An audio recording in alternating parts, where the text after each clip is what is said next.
আভাস মাল্টিমিডিয়া, সৃষ্টিতে দৃষ্টি অটুট।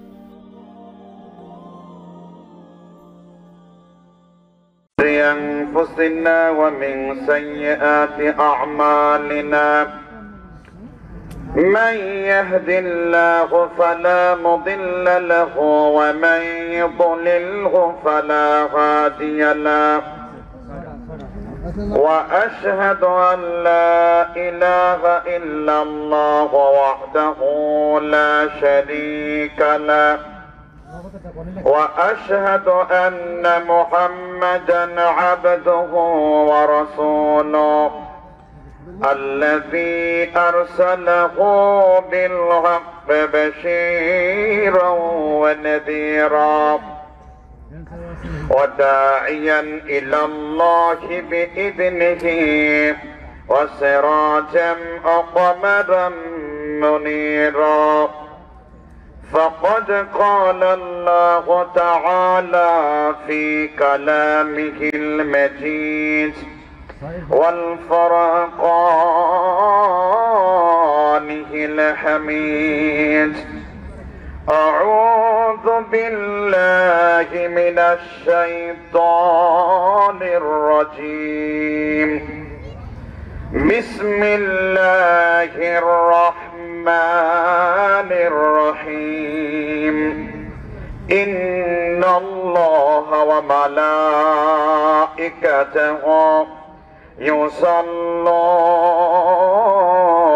على النبي يا أيها الذين آمنوا صلوا عليه وسلموا تسليما আমরা সকলেই রাসূলুল্লাহ সাল্লাল্লাহু আলাইহি ওয়াসাল্লামের উপরে পঠিত সর্বশ্রেষ্ঠ দরুদ পড়ছি। সকলেই বলছি আল্লাহুম্মা সাল্লি আলা মুহাম্মাদ ওয়া আলা আলি মুহাম্মাদ কামা সাল্লাইতা আলা ইব্রাহিম ওয়া আলা আলি ইব্রাহিম ইন্নাকা হামিদুম মাজিদ اللهم بارك على محمد وعلى آل محمد كما باركت على إبراهيم وعلى آل إبراهيم إنك حميد مجيد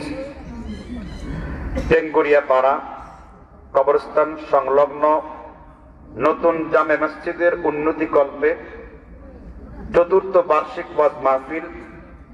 আজকের মাহফিলের সম্মানিত সভাপতি শেখ লোকমান হুসাইন হাফিজাহুল্লাহ, সম্মানিত প্রধান অতিথি জনাব কাজী ওলিদ ইসলাম সাহেব, সম্মানিত অতিথি এছাড়া মঞ্চপ্রবিষ্ট বিশিষ্ট উলামায়ে কেরাম, অধিকারে মুসল্লিয়ানে এজম, পর্দার অন্তরালে মা ও বোনেরা, আমরা যেখানে বসতে পেরেছি সেই মহান মুনিব রব্বুল আলামিন তার শুকরিয়া জ্ঞাপন করে বলছি আলহামদুলিল্লাহ। পিছনের ভাইয়েরা খুব কষ্ট করছেন বোধ হয়। আল্লাহ যত বড় তার প্রশংসা কিন্তু তত বড় হওয়া উচিত, ঠিক কিনা বলেন? আল্লাহ তাআলার হাবিব সাল্লাল্লাহু আলাইহি ওয়াসাল্লাম সহিহ বুখারীর বর্ণনায় হাদিস নাম্বার কিতাবুল ইলম অধ্যায়ের 31 নম্বর বর্ণনায় বিশ্বনবী সাল্লাল্লাহু আলাইহি ওয়াসাল্লাম বলেন, তোমরা যখনই আল্লাহর প্রশংসা করো তামলাউল মিজান, এটা তোমাদের সওয়াবের দাড়িপাল্লাকে ভারী করে দেওয়া হয়, তোমাদের শূন্য দাড়িপাল্লাকে সওয়াব দিয়ে পরিপূর্ণ করে দেওয়া হয়। এই জন্য জোরে সোরে একটু আওয়াজ লাগায় বলেন আলহামদুলিল্লাহ। আল জামিউ লিল আহকামিল কুরআন লিখেছেন ইমাম কুরতুবী। এর ভূমিকাতে সূরা ফাতিহার ব্যাখ্যা করতে যে 1 নম্বর খণ্ডের 3 নম্বর পৃষ্ঠায় তিনি উল্লেখ করেছেন আলহামদুলিল্লাহ লিখতে 8টা অক্ষরের প্রয়োজন পড়ে। যখনই আল্লাহর কোন গোলাম বা বান্দা আল্লাহর প্রশংসা করে আলহামদুলিল্লাহ বলে, তার জন্য 7টা জাহান্নামের স্তর আল্লাহ বন্ধ করে দেন এবং আল্লাহ যে 8টা জান্নাতের স্তর রেখেছেন ওই মুমিনের জন্য আল্লাহ তা উন্মুক্ত করে দেন।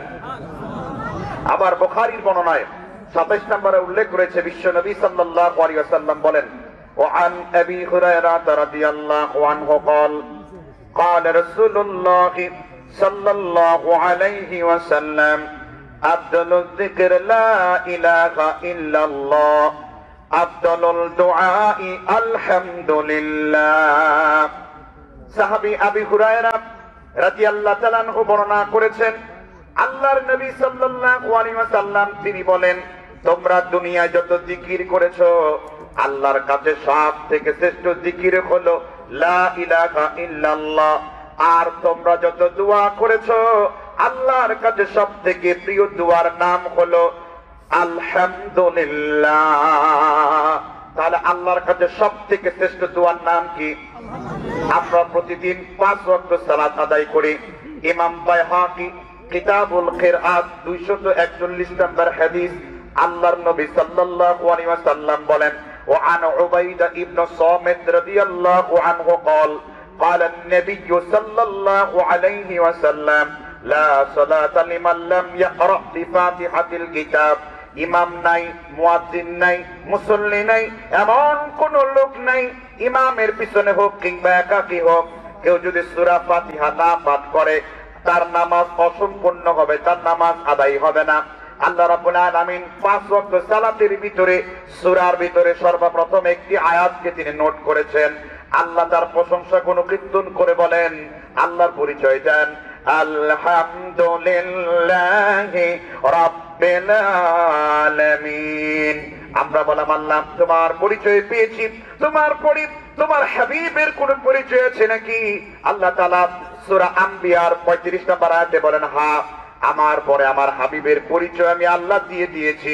ওয়া মা আরসালনাকা ইল্লা রাহমাতাল লিল আলামিন। আল্লাহর কোরআনের ডেফিনিশন কত চমৎকার! আল্লাহ নিজের পরিচয় দেন তিনি রব্বুল আলামিন, তার হাবিবের পরিচয় দিয়ে তিনি বলেন আমার হাবিব হলো রাহমাতাল লিল আলামিন। এবার বললাম, আল্লাহ তোমার পরিচয় পেয়েছি রব্বুল আলামিন, তোমার হাবিবের পরিচয় পেয়েছি, তুমি রাহমাতাল লিল আলামিন, তোমার হাবিবের পরে এবার কি তোমার কোরআনের কোন পরিচয় আছে নাকি? আল্লাহ তাআলা সূরা তাকবীরের 14 নম্বর আয়াতের মধ্যে আল্লাহ বলেন, ইন হুয়া ইল্লা যিকরুল লিল আলামিন। আল্লাহ বললেন আমি রব্বুল আলামিন, আমার হাবিব রাহমাতাল লিল আলামিন, আর আমার কোরআন হলো তামাম পৃথিবীর সব লোকদের জন্য যিকরুল লিল আলামিন। সকাল থেকে শুরু করে নিয়ে সন্ধ্যা পর্যন্ত, একেবারে ঘর থেকে শুরু করে নিয়ে পার্লামেন্ট পর্যন্ত যা যা দরকার আমি আল্লাহ এই কোরআনের ভিতর জিকির করে আমি আল্লাহ তোমাদের জন্য নাজিল করে দিয়েছি। সুবহানাল্লাহ বলবেন না? এবার আল্লাহর পরিচয় পেলাম, হাবিবের পেলাম, কোরআনের পেলাম। আমরা বললাম, আল্লাহ এই পৃথিবীর সর্বশ্রেষ্ঠ হিদায়াতের মার্কাজ কোনটা? আল্লাহ তাআলা সূরা ইমরান 3 নম্বর সূরার 96 নম্বর আয়াতে বলেন, ইন্না আওয়ালা বাইতিন উদিআ লিন-নাসি লাল্লাযী বিবাক্কাতা মুবারাকা। আমি কিয়ামত পর্যন্ত সমগ্র মানব জাতির জন্য আমি কাবাকে তোমাদের জন্য রহমত করেছি। কাবা হলো রাহমাতাল লিল আলামিন, কাবা হলো তোমাদের জন্য হুদাল লিল আলামিন, গোটা পৃথিবীর বিশ্ববাসীর জন্য হিদায়াতের মার্কাজ হলো কাবা। আল্লাহ রাব্বুল আলামিন হাবিব রাহমাতাল লিল আলামিন, আর কোরআন হলো যিকরুল লিল আলামিন, আর কাবা শরীফ আল্লাহ বললেন হুদাল লিল আলামিন, গোটা পৃথিবীর মানব জাতির জন্য হিদায়াতের মার্কাজ হলো কাবা। কাবার নামাজ আপনার নামাজ, কাবার জিন্দেগি আপনার জিন্দেগি।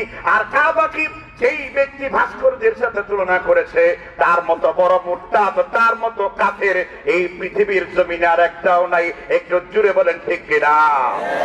কারণ কাবা হলো আমাদের মার্কাজ, কাবা হলো আমাদের কি মার্কাজ, আমাদের মেন সেন্টার। আর আল্লাহ রাব্বুল আলামিন কাবার মর্যাদা নিয়ে বলেন, ওয়ামান দাখালাহু কানা আমানা। যে ব্যক্তি মক্কায় প্রবেশ করলো সে ব্যক্তি আল্লাহর জিম্মাদারির মধ্যে রইল। মুসলিম শরীফের বর্ণনা 274 নম্বর হাদিস, আল্লাহর হাবিব বলেন, ইন্নাল ইসলামা বাদাআ গারিবান ওয়া সায়াউদু কামা বাদাআ গারিবান। ইসলামের সূচনা হয়েছিল অল্প সংখ্যক কিছু লোকদের দ্বারা, আর ইসলাম টিকেও থাকবে অল্প সংখ্যক কিছু লোকদের দ্বারা। হাত্তা ইয়ারুজু ইলা জুহরিহা, সাপ যেমন তার গর্তের মধ্যে ঢুকে পড়ে, কিয়ামতের পূর্বে ইসলাম আহত হতে হতে দুই গর্তের মধ্যে ঢুকে পড়বে। এর একটি গর্ত হলো কাবার মসজিদ, মসজিদুল হারাম, আর একটা মসজিদ হলো মসজিদে নববী। এক রাকাত নামাজ পড়লে আল্লাহ সুবহানাহু ওয়া তাআলা 1 লক্ষ রাকাতের সওয়াব দেন। মসজিদে নববীর ভিতরে নামাজ পড়লে এক ওয়াক্ত নামাজ 1 রাকাত আদায় করলে 50,000 রাকাতের সমান সওয়াব দেন। একটু আস্তে বলেন সুবহানাল্লাহ।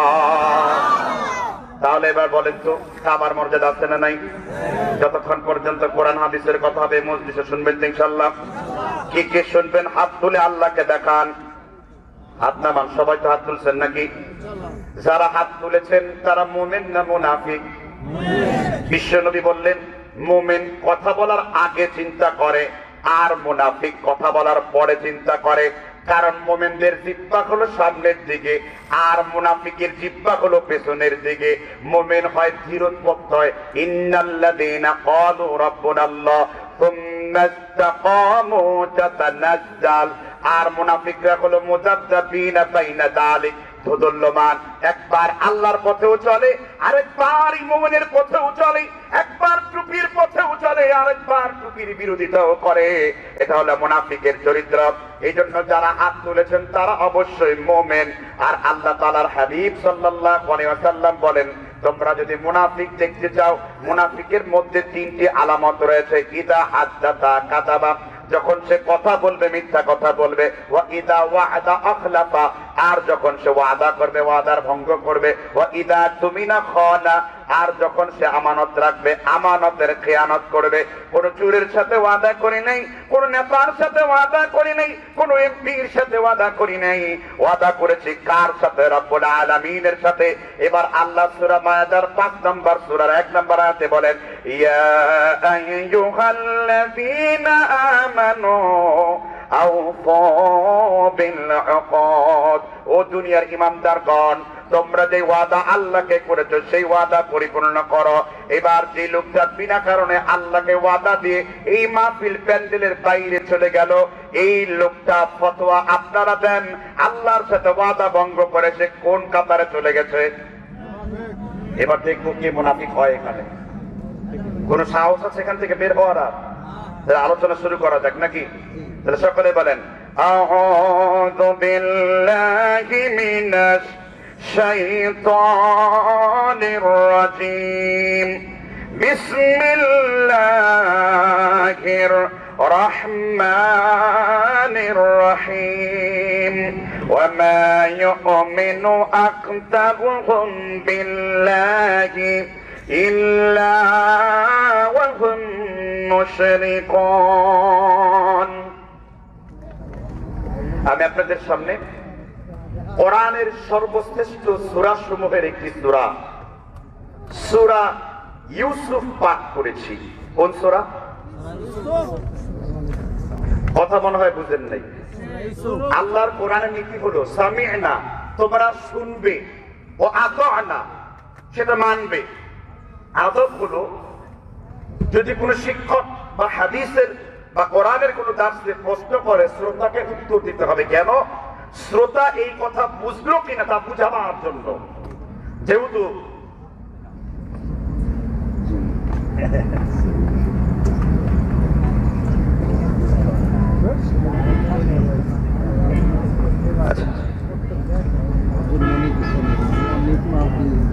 আচ্ছা,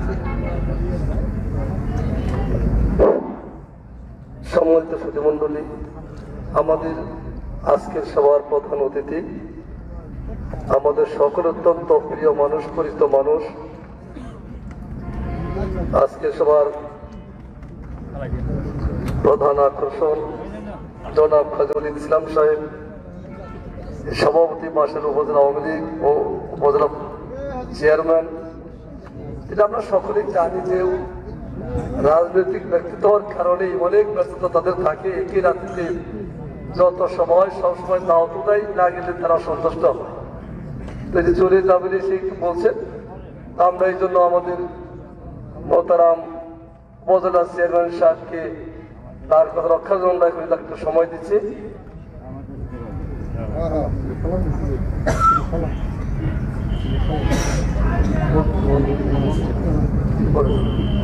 তো আমাদের উপজেলা চেয়ারম্যান সাহেব তিনি চলে যাবেন, এই জন্য আমাদের মোহতারাম মানুষ সবকে একটু অনুরোধ করেছি যে যেদিন ব্যস্ত মানুষ তার একটু মূল্যবান কথা পেশ করে চলে যাবেন। তো তারপরে আমাদের গ্রামের কৃতি সন্তান যারা মাহমুদুর রহমান তালুকদার রাজা সাহেব তিনি সংক্ষেপে যে একটা কথা বলবেন, তারপরে আমাদের আসসালামু আলাইকুম। আজকের এই ইসলামী জলসা শ্রদ্ধেয় সভাপতি আমাদের অত্র এলাকার তথা হাবলা ইউনিয়ন বাসাইল থানার গর্ব টিঙ্গুরাপাড়ার কৃতি সন্তান আজকের সভার সভাপতি শ্রদ্ধেয় জনাব লুকমান মৌলানা সাহেব এবং আমার পিতৃতুল্য মুরব্বিয়ান আরো যারা এসেছেন, আমি আপনাদের সাথে চরম বেয়াদবি করতেছি। আজকের এই ইসলামী জলসায় আমাদের মতো লোকজনের কথা বলার কোনো এখতিয়ার নাই, অধিকার নাই। আমি শুধু আপনাদেরকে সালাম জানাতে এসেছি, আমি শুধু আপনাদের একটা সালাম দেবো, আসসালামু আলাইকুম। আগামী দিনে আপনারা আমাকে দোয়া করবেন, আপনারা আমাকে সমর্থন করবেন, আমি যেন আপনাদের পাশে থাকতে পারি। শুধু এই কথা বলে আমি আপনাদেরকে ধন্যবাদ দিয়ে আপনাদের দোয়া চেয়ে আমি বিদায় নিচ্ছি। আসসালামু আলাইকুম। এখন আপনাদের সম্মুখে বক্তব্য রাখবেন আমাদের প্রিয় নেতা বাসাইলের 2.5 লক্ষ মানুষের নয়নের মণি, যিনি দুইবারের উপজেলা চেয়ারম্যান, আমাদের আওয়ামী লীগের সভাপতি ছিলেন, জেলা আওয়ামী লীগের নেতা ছিলেন।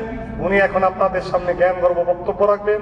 উনি অত্যন্ত আমাদের জনপ্রিয় একজন নেতা এবং আমাদের এই ইসলামীর একজন খেদমতগার। বিভিন্ন সময়ে বিভিন্ন মাদ্রাসা মসজিদ ঈদগাহতে উনি ওনার দ্বারে হস্ত প্রসারিত করেছেন ব্যক্তিগত তহবিল থেকে এবং সরকারি পর্যায়ে। আমি এখন আমাদের শ্রদ্ধেয় নেতা জনাব হাজী উলিদ ইসলামকে ওনার মূল্যবান বক্তব্য রাখার জন্য আমি বিনয়ের সাথে অনুরোধ করছি।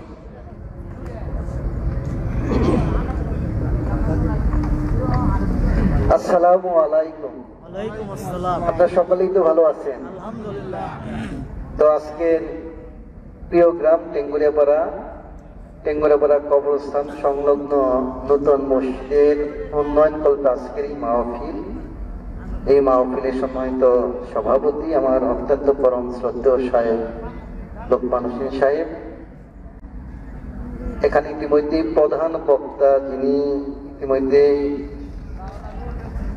বক্তব্য রাখছিলেন শাইখ মুফতি মীর মুআজ্জম হোসাইন সাইফি সাহেব, এখানে আমাদের থানা আওয়ামী লীগ নেতা আজাদ তালুকদার সাহেব সহ অনেক নেতৃবৃন্দ, জাহিদ, আমাদের মুসা ভাই, আনোয়ার বিপ্লব সহ আলামিন আছে ছাত্রলীগের সভাপতি, এনামুল আছে, রুলভি আছে, তো অনেক কাশেম শ্রমিক লীগের সেক্রেটারি সহ অনেক নেতৃবৃন্দ এখানে উপস্থিত আছেন। সামনে আছেন ধর্মপ্রাণ মুসলমান ভাইয়েরা, পর্দায় আছেন আমার মায়েরা, বোনেরা, সকলের প্রতি আমি আবারও সালাম জানাচ্ছি, আসসালামু আলাইকুম।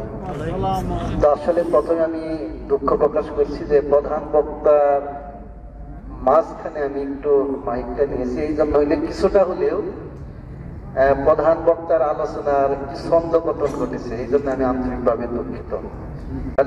আমার তো অনেক সময় যেতে হয়, কারণ সেই কাশি মাহফিল থেকে আসলাম, আর মানুষ আমাকে ভোট দিয়েছে যে ডাকলেই কাছে পায়, কিছু দেয় আর না দিই নাকি, এর মধ্যে তো কিছু দিতেও হয় নাকি। তো আসলে টেঙ্গুরাপাড়া আপনাদের আমার ফুপুর বাড়ি, এখানে আমার ফুপা এবং ফুপু সাহিত্য আছেন, তো এজন্য এই অঞ্চলের জন্য আমার তো একটু মায়া আছেই বেশি নাকি। তো আমি এই অঞ্চলের উন্নয়নের জন্য আমাদের মাননীয় সংসদ সদস্য অ্যাডভোকেট জয় ইসলামের মাধ্যমে আমি একটি পরিকল্পনা নিয়ে আগাচ্ছি। কিছুদিনের মধ্যে দেখতে পারবেন যে টেঙ্গুরাপাড়া মাদ্রাসায় কিন্তু ইতিমধ্যে একটি সাবির মাধ্যমে আমরা 4 তলা একটি ভবন আমরা স্যাংশন করেছি, যেটা এই কয়েকদিনের মধ্যে টেন্ডার হবে। তারপর টেঙ্গুরাপাড়া আরো 1.25 কিলো রাস্তা টেন্ডার হয়ে গেছে, সেটার মূল্য 1.25 কোটি টাকা, যে আমাদের 21 তারিখে টেন্ডার ড্রপিং হবে 1.25 কোটি টাকা, সেটা টেঙ্গুরাপাড়ার ভিতরে সোরাবের দোকানের ওখান থেকে আজাদ তালুকদারের বাড়ির পাশে, আজাদ তালুকদারের বাড়ির নামে রাস্তা হয়ে গেছে, ঠিক আছে, 1.25 কিলো রাস্তা। আরেকটি রাস্তা হবিবুর রহমান হবিব প্লাজার থেকে রেল লাইন পার দিয়ে একটি রাস্তা, যদি আমার কুবুর বাড়ির পিছন দিয়ে, ঠিক আছে? আমি এটা পরে করতেছি, একটু আগে যদি কুবুর বাড়িটা তৈরি করবেন তার কুবুর বাড়ির রাস্তা ধরছে, ঠিক আছে না? ওইটা আরেকটি রাস্তা বাদশাখালীর রাস্তা, এটাও আমরা আগামী বছর, ওটাও 1 কোটি টাকা। এই 3টা রাস্তা হয়ে গেলে টেঙ্গুরা বড় কি আর রাস্তা থাকে বলেন?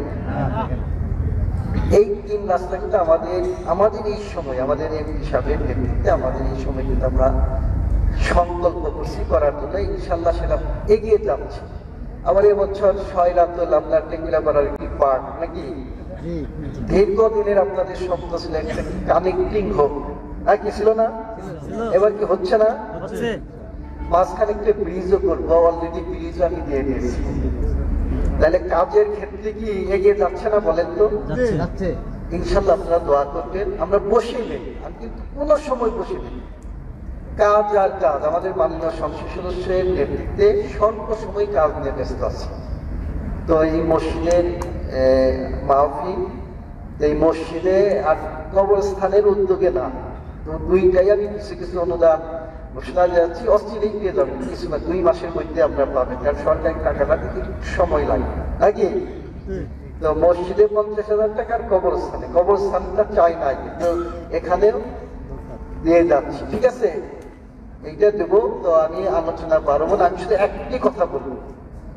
আমাদের পবিত্র কোরআন, আল্লাহ তাআলা পবিত্র কোরআন নাযিল করেছে, তার প্রথম যে আয়াতটা, ইকরা বিসমিকাল্লাযী খালাক, ইকরা রাব্বিকাল্লাযী খালাক, ইকরা বিসমিকাল্লাযী খালাক, অর্থাৎ তুমি পড়ো তোমার প্রভুর নাম, ঠিক আছে না? আমরা আমার প্রভুর নামে, আর প্রথমে পড়তে বলেছি। আমাদের পবিত্র কোরআনটা দিয়েছে, আমরা কিন্তু পড়ি না, পড়ি কি? পড়ি না। না পড়ার কারণে আমরা অজ্ঞ থাকি এবং আমরা অনেক ভুল ব্যাখ্যায় আমরা নিজেকে জড়িয়ে ফেলি। আমরা সকলেই, সে আমাদের পবিত্র ধর্মগ্রন্থটা যদি পড়ি, সকলেই যদি পড়ি। আমি যেমন রমজান মাসে আমার একটা রুটিন, প্রতিটা অর্থ বুঝে বুঝে পড়ি, আর পড়ার কারণে আমার মধ্যে অন্তর যে আলোকিত হয়, যার কারণে কিন্তু প্রতিটা কাজ করতে গেলে আমার প্রভুর ভয় হয়, সৃষ্টিকর্তার ভয় হয়। এই কথাটা সৃষ্টিকর্তার না করেছে, মানা করেছে। আমি একটা অন্যায় করবো আমার মধ্যে আসে, যখন পবিত্র কোরআন শরীফে এই জায়গাটা আমি পড়েছি, তখন আমার মধ্যে একটি বাধা আসে, আমি অন্যায় করতে পারি না। এইটা যদি প্রত্যেকটা মুসলমান, এখন তো কোরআন শরীফ আছে, তার বাংলা তর্জমা আছে, অর্থ আছে, সব চমৎকার ভাবে আপনারা পড়েন, যেটা আল্লাহ তাআলা প্রথমেই নাজিল করে পড়তে বলেছে, তুমি পড়ো, কিন্তু আমরা পড়ি না। তো আসুন, আমরা সারা রাজু আজ শুনেন কিন্তু পড়বেন না, তাহলে তো সে শুধু জানবেন না। জানবেন কি বলেন? তো আপনাদের সকলকে বিনয়ের সাথে অনুরোধ, আপনারা পড়বেন, পড়ার মধ্যে যে আপনারা জানবেন, আপনার অনেক অন্যায় থেকে আপনার বিরত থাকতে পারবেন। আল্লাহ তাআলা আপনাদের সেই পথে চলার জন্য তৌফিক দান করুন, এই আহ্বান জানিয়ে আপনাদের সকলকে ধন্যবাদ জানিয়ে আমি আমার বক্তব্য এখানে শেষ করছি। আসসালামু আলাইকুম।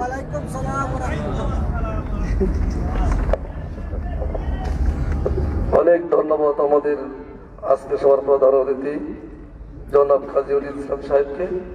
অল্প সময়ে মূল্যবান কথা বলেছেন। আমরা এই কথাগুলি যেন মনে রেখে, মাথায় রেখে আমরা সামনে দিকে চলতে পারি। আল্লাহ রাব্বুল আলামিন আমাদের সেই তৌফিক দান করুন, এবং তিনি যে সমাজ সেবার একটা অংশ হিসেবে আমাদের টেঙ্গুরিয়া পাড়ার আশপাশে এবং টেঙ্গুরিয়া পাড়া রাস্তাঘাটের ব্যাপারে যে প্রতিশ্রুতি আশ্বাস দিয়েছেন, আল্লাহ রাব্বুল আলামিন আমাদের উপজেলা চেয়ারম্যান মহোদয়কে সেই কাজ বিরোধন করার তৌফিক দান করেন। আমরা সকলে বলি আমিন। আল্লাহ তৌফিক দান না করলে মানুষ পারে না, পারে কি? পারে না। আমরা দোয়া করি আল্লাহ তার প্রতিশ্রুত সেই বিষয়গুলি করার তৌফিক দান করে। আমরা উপজেলা চেয়ারম্যান মহোদয়কে এত কষ্ট স্বীকার করি রাত গভীর না হলেও আমার মনে ধারণা ছিল তিনি হয়তো আসবেন। তিনি আসছেন, এদের সবার পক্ষ থেকে আমরা অত্যন্ত আনন্দিত। আমরা চেয়ারম্যান মহোদয়কে আন্তরিক মোবারকবাদ জানাচ্ছি। আমি পুনরায় আবার আমাদের আলোচক মহোদয়কে তার বক্তব্য শুরু করার জন্য অনুরোধ জানাচ্ছি।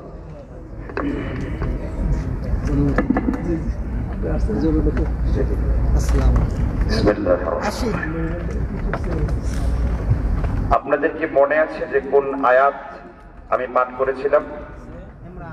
সূরা ইউসুফ 106 নম্বর আয়াত মনে আছে আপনাদের? মহান আল্লাহ বলেন, ওয়ামা ইউমিনু আকতারুহুম বিল্লাহি ইল্লা ওয়া হুম মুশরিকুন। আল্লাহ তাআলা বলেন, দুনিয়ার বেশিরভাগ মানুষ আল্লাহ রাব্বুল আলামিনকে বিশ্বাস করার সাথে সাথে আল্লাহর সাথে আবার শিরক করে। এটার ভাব অনুবাদ হলো, ওয়ামা ইউমিনু আকতারুহুম বিল্লাহি ইল্লা ওয়া হুম মুশরিকুন। দুনিয়ার বেশিরভাগ লোক আল্লাহকে, আল্লাহর প্রতি ঈমান আনার পরেও সে তার ঈমানকে শিরক দ্বারা মিশ্রিত করে। সকালবেলা ঈমানদার হয়, বিকেল বেলায় সে আবার মুশরিক হয়ে যায়। কে বলছেন? আল্লাহ সুবহানাহু ওয়া তাআলা। এটার ভাব অনুবাদ হলো, অধিকাংশ মুসলমান আল্লাহর প্রতি ঈমান আনার সত্ত্বেও কি মুশরিক। এই মুশরিকরা কারা? মুশরিকদের পরিচয় কি? মুশরিক কাদেরকে বলা হয়? যে ব্যক্তি শিরিক করে তাকে বলা হয় কি মুশরিক। এই শিরিককারী অবস্থান পেতে দুই প্রকার। এটা কোরআনের সর্বশ্রেষ্ঠ সূরা, সূরা ইউসুফের একটি আয়াত। ইউসুফ আলাইহিস সালাম যখন মিশরের আজিজ হলেন, আজিজে মিশর হলেন, তখন মিশরের লোকেরা আমন মূর্তির ইবাদত করত, আমন ভাস্কর্যের ইবাদত করত। ইউসুফ আলাইহিস সালাম তার গোটা নবিয়ত জিন্দেগি মিশরের বাদশা সহ তিনি মূর্তি সহকারে, ভাস্কর্য সহকারে শিরকের মূল উৎপাদন করে তিনি সেখানে তাওহীদের বীজ বপন করেছিলেন। কারণ সব নবীদের দিন, সব নবীদের দাওয়া, সব নবীদের কার্যক্রম ছিল একটি, এই জমিনের ভিতরে তাওহীদকে প্রতিষ্ঠিত করা। তাফসীরে ইবনে কাসির, আল্লামা হাফেজ ইমদাদুল্লাহ ইবনে কাসির সূরা ইউসুফের তাফসীর করেন ৩য় নাম্বার ভলিউম ১২৭ নাম্বার পৃষ্ঠাতে। লেবাননের বৈরুতের সাব আরবি এই আয়াতের ব্যাখ্যায় এনেছেন আল্লাহর নবী সাল্লাল্লাহু আলাইহি ওয়াসাল্লাম। তিনি বর্ণনা করেছেন, ইবনে আব্বাস বর্ণনা করেন, মক্কার কাফিরদের লিডার আবু জাহালের অবস্থাকে আল্লাহ তাআলা তুলে ধরেছেন। আবু জাহালকে প্রশ্ন করা হলো, মান খলাকাল জিবাল, পাহাড়কে কে সৃষ্টি করেছেন? আবু জাহাল বলল, ক্বালু আল্লাহ, পাহাড়গুলোকে আল্লাহ সৃষ্টি করেছেন। মান খলাকাল শাজারা, বৃক্ষগুলোকে কে সৃষ্টি করেছেন? আবু জাহাল বলল, এই গাছগুলোকে আল্লাহ সৃষ্টি করেছেন। মান খলাকাল আরদা, জমিনকে কে তৈরি করেছেন? আবু জাহাল বলল, ক্বালু আল্লাহ, পাহাড় আল্লাহ সৃষ্টি করেন, জমিন আল্লাহ সৃষ্টি করেন, এই বৃক্ষগুলো আল্লাহ সৃষ্টি করেন, আকাশ থেকে বৃষ্টি আল্লাহ নাজিল করেন। কিন্তু তারপরও এগুলো বুঝবার পরেও মক্কার মুশরিকেরা তারা আল্লাহর সাথে শিরকে লিপ্ত হয়ে যেত। আমার দেশের অনেক মুসলমান আছে, তারা নামাজ রোজা করে কিন্তু শিরককে কোনো গুনাহ মনে করে না। তারা মনে করে শিরক হলো পবিত্রতার ব্যাপার। আল্লাহর কসম করে বলি, একজন ব্যক্তি যদি শিরিক করে আর নামাজ আদায় করে, সে ব্যক্তি নামাজওয়ালা মুশরিক। শিরিক করে টুপি পরে টুপিওয়ালা মুশরিক, শিরক করে জুব্বা পরে জুব্বাওয়ালা মুশরিক। কারণ যে ব্যক্তি শিরক করে সে হলো অপবিত্র। আল্লাহ তাআলা কোরআনের ব্যাখ্যা করেন, কোরআন দিয়ে আল্লাহর নবী সাল্লাল্লাহু আলাইহি ওয়াসাল্লাম বলেন, হাদিসটি উল্লেখ রয়েছে মুসান্নাফে ইমামে আব্দুর রাজ্জাক, হাদিস নাম্বার 4045 নাম্বার। ইমাম সাহাবী হাদিসটিকে সহিহ বলে উল্লেখ করেছেন এবং হাদিসটির রাবীগুলো হলো সিকা রাবী। ইমাম সাহাবী উল্লেখ করেন হাদিসটি সহিহ। আল্লাহর নবী সাল্লাল্লাহু আলাইহি ওয়াসাল্লাম तमाम পৃথিবীর লোকদেরকে উল্লেখ করে বলেন, وعن ثوبان رضي الله عنه قال قال رسول الله صلى الله عليه وسلم لا تقوم الساعة দুনিয়া ওই পর্যন্ত কিয়ামত হবে না হাত্তা তালহাকা কাবাইলুল মুশরিকিন হাত্তা তা'বুদাল আওতান, যে পর্যন্ত আমার উম্মতের মুসলমানেরা তারা শিরকে লিপ্ত না হবে, হাত্তা তা'বুদাল আওতান, মুসলমানরা শেষ পর্যন্ত মূর্তি পূজায় নিমজ্জিত হবে। আপনারা সকাল থেকে সন্ধ্যা পর্যন্ত মাসের পর মাস, দিনের পর দিন, সপ্তাহের পর সপ্তাহ চারদিকে তাকাবেন, দেখবেন অনেক লোকেরা আল্লাহতে বিশ্বাস করে আবার একটু পরে আবার শিরকে লিপ্ত হয়ে যায়। আল্লাহর নবী বলছেন তাদের অবস্থা এমন হবে, তারা সকাল বেলায় মুমিন হবে, ইয়াসবিহু মুমিনান ওয়া ইউমসি কাফিরান, সকাল বেলায় ইমানদার হয়ে ঘর থেকে বের হবে, আবার সন্ধ্যার সময় তারা তাদের ঈমানকে শিরক এবং কুফর দ্বারা মিশ্রিত করে তারা একেবারে তাদের ঈমানকে নষ্ট করে ফেলবে। এই জন্য আল্লাহর হাবিব বলেন হাত্তা তালহাকা কাবাইলু মিন উম্মতি বিল মুশরিকিন, ওই পর্যন্ত আল্লাহ দুনিয়া ধ্বংস করবেন না যেই পর্যন্ত না মুসলমানেরা শিরকে লিপ্ত হয়ে যাবে। হাত্তা ইয়াবুদাল আওতান, শেষ পর্যন্ত আমার মুসলমানেরা লা ইলাহা ইল্লাল্লাহ বলার পরেও আবার তারা মূর্তি পূজায় নিমজ্জিত হবে। এবার আপনারা আল্লাহর হাবিবের কথাটা সামনে রেখে চিন্তা করে দেখেন, মুসলমান হওয়ার পরেও তারা মাজারে সিজদা করে, মুসলমান হওয়ার পরেও তারা শিরক করে, মুসলমান হওয়ার পরেও মূর্তি তৈরি করে, মুসলমান হওয়ার পরেও তারা মানুষের কাছে আশ্রয় চায়। এমন লোক আমার বাংলাদেশ, আমার পৃথিবীতে আছে না নাই? জুড়ে বলেন ঠিক কিনা? আছে কিনা? আমি আমার কথা বলেছি, আমি রাসূলের কথা বলেছি, মুসান্নাফে আব্দুর রাজ্জাকের হাদিস বলেছি, ক্লিয়ার হয়েছে কিনা? এই আয়াতের ব্যাখ্যা হলো লা ইলাহা ইল্লাল্লাহ বলবে, আবার কি করবে? শিরক করবে। কোরআনের একটি আয়াত আরেকটা আয়াতকে কি করবে? ইন্নাল কুরআন ইউফাসসিরু বা'দুহা বা'দাই, কোরআনের একটি আয়াত আরেকটা আয়াতকে ব্যাখ্যা করবে। কোরআনের একটি আয়াত আরেকটা আয়াতের তাফসীর বলেছেন কাতেবে ওহী আব্দুল্লাহ ইবনে মাসউদ রাদিয়াল্লাহু তাআলা আনহু। তাহলে মুসলমানরা ঈমান আনার পর আবার কি হয়ে যাচ্ছে? মুশরিক হয়ে যাচ্ছে। শিরক করলে কি ক্ষতি হয় এই ব্যাপারে কোরআন কি দৃষ্টিভঙ্গি দিয়েছে? সূরা ফুরকানের 23 নম্বর আয়াত। কত নম্বর সূরা? সূরা ফুরকান কত নম্বর আয়াত? জোরে বলেন কত নম্বর আয়াত? ওয়াকাদিমনা মা আমিলু মিন আমালিন ফাজআলনাহু হাবাআন মানফুরা। আল্লাহ তাআলার কথা, আল্লাহর কথাগুলো আমাদের হৃদয় পর্যন্ত উপলব্ধি করতে হবে, দৃঢ়তার সাথে ঈমানের সাথে আল্লাহর কথাগুলো ধারণ করতে হবে। ওয়াকাদিমনা মা আমিলু মিন আমালিন, আল্লাহ রাব্বুল আলামিন আদম সন্তান, আল্লাহর বান্দা, আল্লাহর বান্দি, তাদের আমলের দিকে আল্লাহ নিজেই নেক নজর দেন, আল্লাহ গভীর দৃষ্টি দেন। ওয়াকাদিমনা মা আমিলু মিন আমালিন, মা মানে মায়া আম, আল্লাহ ব্যাপকভাবে দৃষ্টি দেন, আল্লাহ আল্লাহর মতন দৃষ্টি দেন। আল্লাহ তাআলা বললেন ফাজআলনাহু হাবাআম মানফুরা, যার আমল নামার ভিতরে কোন পরিমাণ শিরক রয়েছে, সামান্য পরিমাণ শিরক রয়েছে, তাদের আমলগুলোকে আল্লাহ বিক্ষিপ্ত বালু ধুলার মতন উড়ায় মারেন। আপনি শিরক করে হজ করে কোনো লাভ নাই, আপনার আমলগুলোকে ওয়াকাদিমনা মা আমিলু মিন আমালিন ফাজআলনাহু হাবাআন মানথুরা, আপনার আমল নামার দিকে আল্লাহ যখন গভীর দৃষ্টি দেন আর আপনার আমল নামার ভিতরে যখন শিরক পান, আপনার আমলগুলোকে আল্লাহ বিক্ষিপ্ত ধুলা কণার মতন উড়ায় মারেন।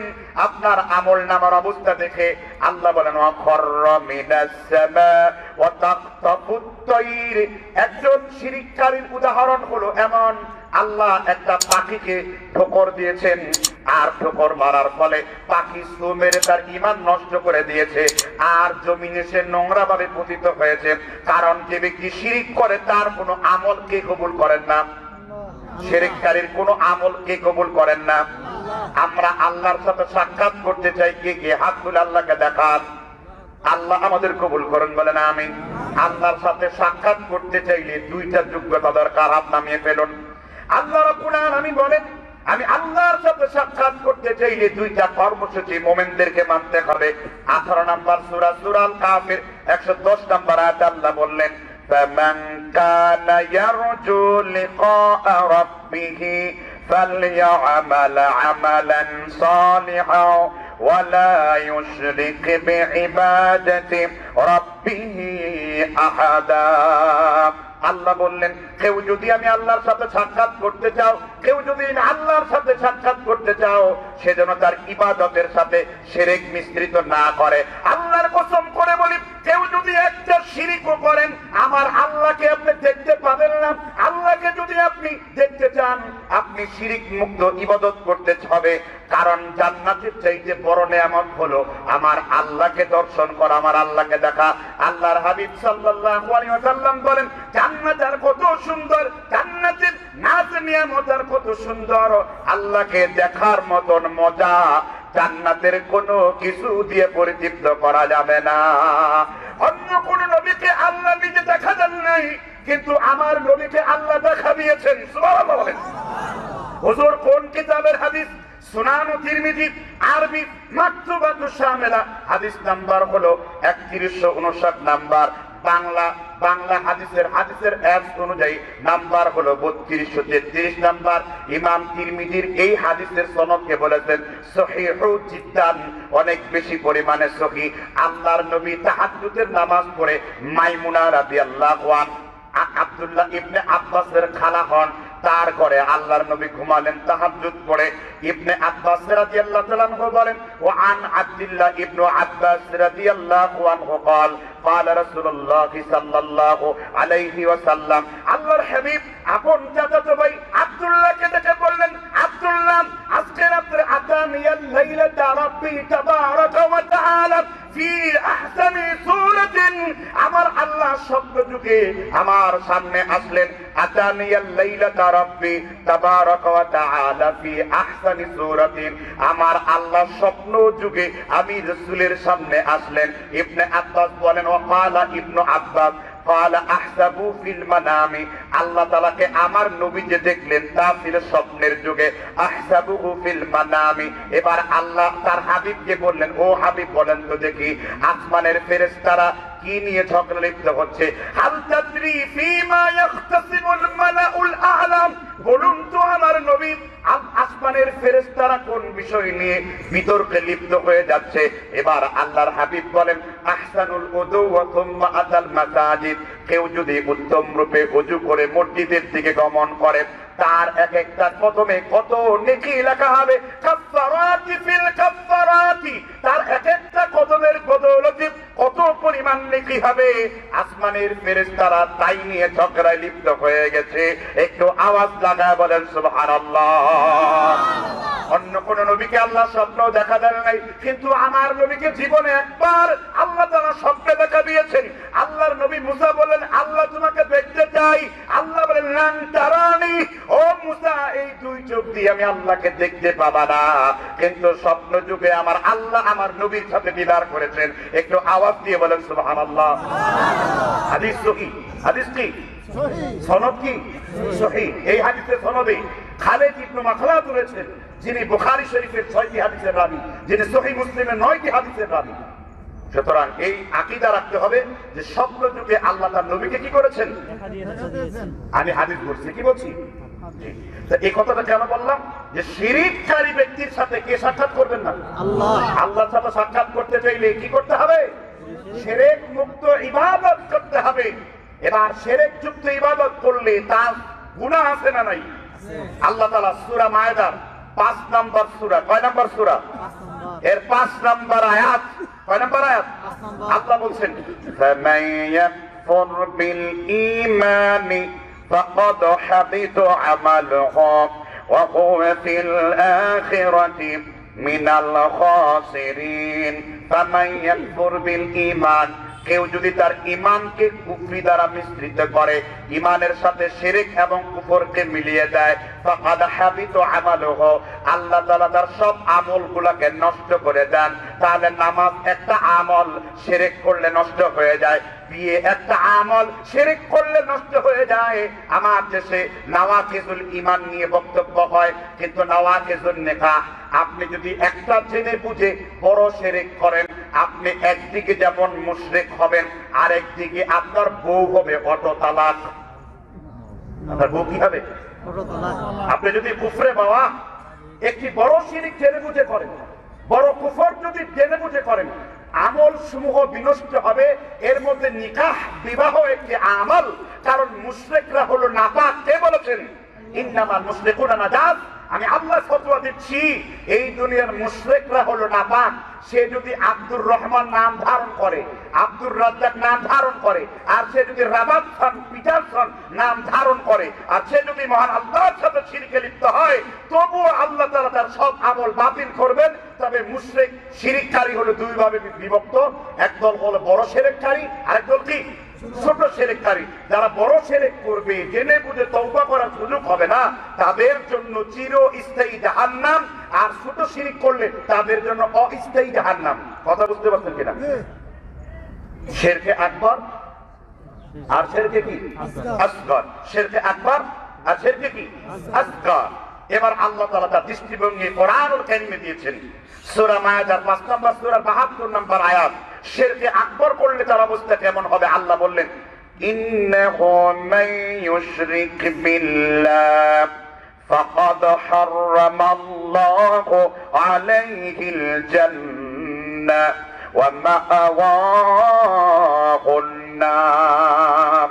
আল্লাহ বললেন, কেউ যদি কোনো বড় শিরক করে, তাহলে আমি আল্লাহ তার জন্য চিরস্থায়ী জাহান্নাম বানায়া দেব। অথচ আমরা মেয়ে বিয়ে দেওয়ার আগে ছেলে শিরক করে কিনা খবর নেই না। আর আল্লাহ এই এলাকার নয়, এই অ্যাপসের মাধ্যমে আমার পেজে লক্ষ লক্ষ লোক এই ফলোয়ার্সের মধ্যে ফলো করছে। এই অ্যাপসের মাধ্যমে জানান দিয়া দেই, আপনি মেয়ে বিয়ে দেওয়ার আগে আগে জানতে হবে কুফু। মেয়ে বিয়ে দেওয়ার কিছু শর্ত হলো, মেয়ে খুব ইজাব কবুল করার পূর্ব শর্তের একটি শর্ত হলো মেয়ের কুফু ঠিক থাকা, ছেলের কুফু ঠিক থাকা। কুফু আবার কাকে বলেন? আপনি ইমানদার বিয়ে দিবেন মুমিনের কাছে, আপনি ইমানদার পশ্চিম দিকে আচার খায় না, বিয়ে দিলেন তার কাছে, ৯০,০০০ বার কাজীর কাছে গেলেও লাভ হবে না, কারণ ওই ছেলে মুশরিক কিনা। আর আল্লাহ বললেন, ওয়ালা তানকিহুল মুশরিকিন, খবরদার মুমিনরা মুশরিকদেরকে বিয়ে করো না, কারণ মুশরিকরা হলো নাপাক।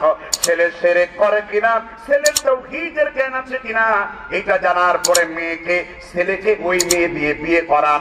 কারণ বিয়ের পূর্বে একটি শর্ত হলো কুফু তথা ঈমান ঠিক থাকা। কারণ যে তার কালেমাকে শিরিক দ্বারা মিশ্রিত করে, ওই লোকটা ঈমানদার হতে পারে না। এটা আমার ফতোয়া না, এটা আমার আল্লাহ সূরা মায়েদার ৭২ নম্বর আয়াতে ফতোয়া দিয়েছেন। জোরে বলেন ঠিক কিনা? এই জন্য শিরকের সাথে আমাদের কোনো সম্পর্ক, শিরকের সাথে আমাদের কোনো সম্পর্ক। আল্লাহর নবী সাল্লাল্লাহু আলাইহি ওয়াসাল্লাম সহিহ বুখারী ১ নম্বর খণ্ড ৯৪ নম্বর হাদিস, মুসলিম ১ নম্বর খণ্ড, মুসলিম আউয়াল জলদে আউয়াল হাদিস নাম্বার ৭৮ নম্বর হাদিসটা উল্লেখ করেছে রিয়াদুস সালিহিন হাদিস নাম্বার ২৪৫ নম্বর। আল্লাহর নবীর জালিলুল কদর সাহাবা আব্দুল্লাহ ইবনে মাসউদ রাদিয়াল্লাহু তাআলা আনহু কুফার বিচারপতি, কুফার গভর্নর ছিলেন এই বিন মাসউদ রাদিয়াল্লাহু তাআলা আনহু আল্লাহর নবীর কাছে জিজ্ঞাসা করলেন, আল্লাহর নবী আইয়াদাম্বে ইনদাল্লাহ, আল্লাহর কাছে সবথেকে বড় গুনাহ কোনটি? আল্লাহর নবী বলছেন আশরিকে বিল্লাহ, আল্লাহর সাথে শিরকে লিপ্ত হওয়া। এবার আল্লাহর হাবিব তার জালিলুল কদর সাহাবা আব্দুল্লাহকে ডেকে বললেন, ও আব্দুল্লাহ, অহুররিকাত ওয়াকুদ্দিআত, তোমাকে যদি আগুনে পুড়ে ছাই করে দেওয়া হয়, তোমাকে যদি ওয়াকুদ্দিআত কেটে টুকরা টুকরা করে দেওয়া হয়, খবরদার আনতা জাআলা লিল্লাহি নিদ্দান ওয়া হুয়া খালাকাক, তবুও তুমি তোমার আল্লাহর সাথে শিরকে লিপ্ত হবে না। আপনাকে যদি ফাঁসি দিয়ে মারা হয়, জেলের ভিতরে ডবল সেল দেওয়া হয়, আপনাকে যদি হত্যাও করে ফেলা হয়, তবুও আপনি মূর্তি তৈরি করতে পারবেন না, মাজার তৈরি করতে পারবেন না। আনতা জাআলা লিল্লাহি নিদ্দান ওয়া হুয়া খালাকাক, জীবন যায় যাক, তুমি মরে যাও, হুররিকাত ওয়া কুদ্দিআত, কেটে টুকরো টুকরো করে দেওয়া হবে, তবুও তুমি আল্লাহর সাথে শিরকে লিপ্ত হবে না। এটা আল্লাহর নবী শুধু ইবনে মাসউদ কে বলেন নাই, ইবনে মাসউদের মাধ্যমে কিয়ামত পর্যন্ত সমগ্র মুসলমানের জন্য আদেশ দিয়েছেন। এই হাদিসটা ইবনে মাসউদের জন্য খাস না, এই হাদিসটা হলো আন-নাফরুল আম, কিয়ামত পর্যন্ত সমগ্র ব্যক্তির জন্য আম। আপনি বড় শিরক করলে আপনি অবশ্যই জাহান্নামে যাবেন। দুনিয়ায় আপনি একটু সামান্য আরামায়াস করলেও আল্লাহ কিন্তু আপনাকে নেস্তার যাবেন না। একটু চিল্লায় বলেন ঠিক কিনা? আমরা সতর্ক আছি ইনশাআল্লাহ, আমরা অনেকেই সতর্ক নাই। কোথায় কত শিরক করে। বাংলাদেশে কিছু লোক শিরক হলো ধর্মের নাম, শিরক করছে ধর্মের নাম বিক্রি করে। এক শ্রেণীর লোক আছে যারা শিরককে নাজায়েজ মনে করে না, শিরক হলো তাদের ধর্মের নাম। তাহলে শিরক সম্পর্কে কোরআনের দৃষ্টিভঙ্গি বুঝার পরে এবার আমাদের আরেকটু খুলে কথা বলা উচিত। আমাদেরকে বুঝতে হবে যে শিরক কত প্রকার আছে। আমি সুদীর্ঘ 10 বছর গবেষণা করে 694 পৃষ্ঠায় একটি বই সম্পাদনা করেছি। বইটির নাম হলো শিরকের অভয়ারণ্যে পাক ভারত উপমহাদেশ। আমি এই সম্পর্কে বিস্তারিত লিখতে যে বহু আরবদের কিতাব সব থেকে বেশি সাহায্য নিয়েছি শেখ ডক্টর আবু বকর জাকারিয়ার প্রায় 18 খণ্ডে প্রায় 8 খণ্ডে প্রায় 1800 পৃষ্ঠা ব্যাপী একটি বই তিনি শিরকে কদিমার উপর লিখেছেন। এই বই থেকে নেওয়ার চেষ্টা করেছি। অত্যন্ত দালিলিক মুদাল্লাল, তিনি দলিল ভিত্তিক লেখা সেখানে লিখেছেন। এই জন্য শিরক থেকে তাওহীদের ব্যাপারে, আকীদার ব্যাপারে আমাদের কথা ক্লিয়ার করতে হবে। কথা বুঝতে পারছেন কিনা? আল্লাহ তাআলা আমাদের বুঝবার তৌফিক দান করুন। এই অবস্থান পেতে একটা মানুষের দ্বারা প্রায় 51টি শিরক সংগঠিত হয়। কয়টি শিরক? 51টি। এর মধ্যে 36টি বড় শিরক। 36টি কি? আর বাকি 14, 15, 16টি ছোট শিরক। এই সর্বমোট 51 প্রকার শিরক একটা মানুষ দ্বারা সংগঠিত হয়। এর একটি বড় শিরক যদি আপনি করেন, এই একটি বড় শিরক যদি আপনি ইচ্ছাকৃতভাবে করেন আর যদি তওবা না করেন, তাহলে একটি বড় শিরকের জন্যই আপনি চিরস্থায়ী জাহান্নামে যাবেন। জাহান্নামে 2 প্রকার আছে, একটা অস্থায়ী জাহান্নামী, আরেকটা কি চিরস্থায়ী জাহান্নামী। কেউ যদি বড় শিরক করে, বড় কুফরি করে, বড় ইতিকাদি নিফাকি মুনাফিকি করে, আকীদাগত বিদআত করে, আকীদাগত কুফর করে, এই পাঁচ এবং বেনামাজি কেউ বলেছেন এই কয়েক প্রকার ব্যক্তির জন্য চিরস্থায়ী জাহান্নামী, আর বাকিরা অস্থায়ী জাহান্নামী। মুসলিম শরীফের, ভারতের দেওবন্দের ছাপ, মাকতুবায়ে রাশিদিয়া, দিল্লির ছাপ 104 নম্বর পৃষ্ঠায় হাদিস রয়েছে 3টি। ইন্নাল্লাহা ইয়াখরুজুন নাস মিনান নারি ওয়া ইয়াদখুলুল জান্নাতি। মানুষ ওই বড় শিরক না থাকলে জাহান্নামের আযাব ভোগ করে আবার সে কোথায় যাবে? জান্নাতে যাবে। স্পষ্ট কথা। এবার এক একটা করে বড় শিরক জানা দরকার আছে না নাই? আছে। কয় হুজুর শিরকের বক্তব্য বহুত শুনেছি। আমি বলি বাংলাদেশটার বক্তব্যের মানটা এখন জাহেলদের কবলে। জাহেলরা বাংলাদেশের মানগুলো চষে বেড়ায়। বিষয় ভিত্তিক কোনো আলোচনা নাই, কোরআনের শানে নজরুলের কোনো জ্ঞান নেই, হাদিসের নাসের কোনো জ্ঞান নাই। ইমাম আহমেদ ইবনে হাম্বল রাহমাতুল্লাহ আলাইহি বলেন, ইমাম সহিহ ইবনে হিব্বানের লেখক ইমাম হিব্বান আরেকটি গ্রন্থ লিখেছেন মাজরুহিন মিনাল মুহাদ্দিসিন। এই গ্রন্থের 19 পৃষ্ঠায় নোট করেছেন ইমাম হাম্বল বলেন, ইন্নাল আলিমা ইদা লাম ইয়ারিফ ওয়াস-সহিহা ওয়াস-সাকিমা ওয়ান-নাসিখা ওয়াল-মানসুখ লা ইউসাম্মা আলিমা। যে আলেম হাদিসের সহিহ, দঈফ, নাসিখ, মানসুখ এইগুলো জানে না, খবরদার তোমরা তাদেরকে আলেম বলে সম্বোধন করো না। এই লোকটা আলেম নয়, ফাহুয়া মিন খাদামি শায়াতিন। এই লোকটা তাত্তা শয়তানের খাদেম। সাইয়্যিদ ইবনে আকরাম রাহিমাহুল্লাহ, ইমাম বুখারীর দাদা উস্তাদ, তিনি উল্লেখ করেছেন। সুবহানাল্লাহ বলবেন না? সুবহানাল্লাহ। এজন্য আপনাকে জ্ঞান অর্জন করতে হবে। এইরকম একটি বড় শিরক হলো মাজার সেজদা করা, কবর সেজদা করা, কবরকে পাকা করা। আপনাদের এলাকায় হয়তো এইরকম কিছু নাই।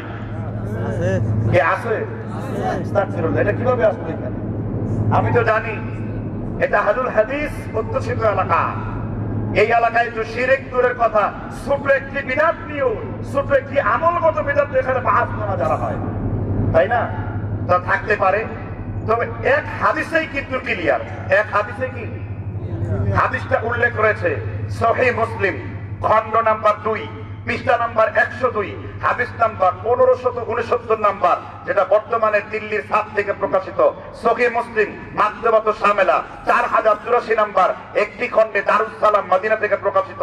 আল্লাহর হাবিব সাল্লাল্লাহু আলাইহি ওয়াসাল্লাম বলেন, ওয়া আন আবি মারসাদ রাদিয়াল্লাহু আনহু قال قال رسول الله পেছন সামনের লোকের মুখে দরুদ নাই। আমার নবীর নাম আপনি যদি আদবের সাথে না নেন, আপনি বিশ্ব ওল্ড ওয়ার্ল্ড ক্লাসিক একজন বেয়াদব। আমি কোন নেতার নাম বলি নাই, আমি কোন পীর সাহেবের নাম বলি নাই, আমি বলেছি আমার নবী জালিলুল কদর নবী, আমার নবী মুহাম্মদ রাসূলুল্লাহ সাল্লাল্লাহু আলাইহি ওয়াসাল্লাম, যার দরুদ একবার পড়লে 10টি রহমত আপনার জন্য প্রেরণ করেন এবং আল্লাহ তাআলা আপনার নেক আমলকে বাড়াতে বাড়াতে কুল্লু আমালি ইবনে আদম ইউদাআফু আল হাসানাতু আশরি আমসালিহা ইলা 700 দিফিন। আল্লাহ 10 গুণ থেকে বাড়াতে বাড়াতে ওই বান্দার আমল 700 গুণ পর্যন্ত বাড়ায়া দেন। রিয়াদুস সালিহিন, বুখারী মুসলিমের হাদিস। তাহলে যখন রাসূলের নাম আসবে বলবে সাল্লাল্লাহু আলাইহি ওয়াসাল্লাম। সাহাবীর নাম বলেছি আবি মারসাদ রাদিয়াল্লাহু তাআলা আনহু বলেন, আল্লাহর নবী সাল্লাল্লাহু আলাইহি ওয়াসাল্লাম বলেন, ওয়ালা তাসুল্লু ইলাল কবর, খবরদার তোমরা কবরকে সামনে রেখে তোমরা সিজদা করো না, নামাজ আদায় করো না। ওয়ালা জাসসাসা ওয়ালা ইউবনা ওয়ালা সুরাজা, কবরকে পাকা করো না, কবরে বাতি জ্বালিও না। কেউ যদি তার চামড়াকে জাহান্নামের আগুনে জ্বালাতে চায়, সেজন্য কবরকে পাকা করে, কবরকে গম্বুজকে পাকা করে, গম্বুজ তৈরি করে, তার মধ্যে বাতি জ্বালায়। এখন আমি আমার কথা বলি নাই, আমি তো কেবল আমার হাবিবের কথাটা নোট করে হাদিসটি আপনার সামনে বললাম। আমি তো আপনাকে বকাও দেই নাই, আমি তো আপনাকে গালিও দেই নাই।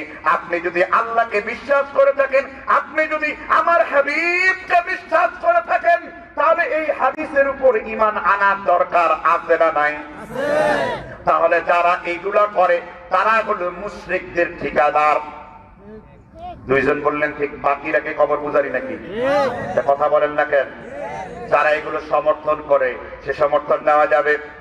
আল্লাহর হাবিব সাল্লাল্লাহু আলাইহি ওয়াসাল্লাম আরো স্পষ্ট করে তিনি বর্ণনা করেছেন, কবরের ব্যাপারে তিনি বর্ণনা করেছেন, কেউ যদি কবরকে সিজদা লাগায় সে মুশরিক হয়ে যাবে।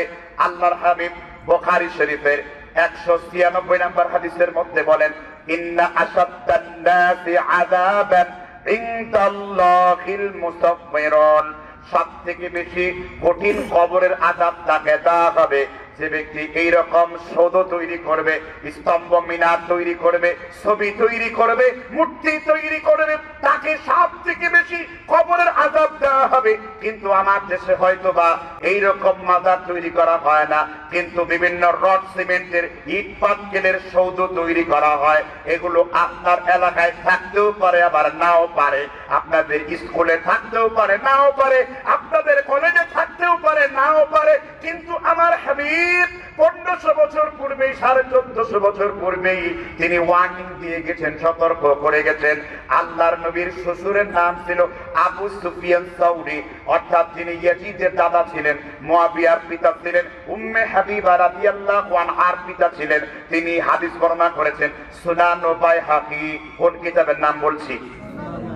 বাইহাকি। কোন কিতাবের নাম বলছি? 1252 নম্বর হাদিস। আলবানী হাদিসটিকে হাসান লিগাইরিহি বলেছেন, হাসান উল্লেখ করেছেন। আমি হাদিস বলবো, আপনি মিলাবেন। আপনি কোন দল করেন?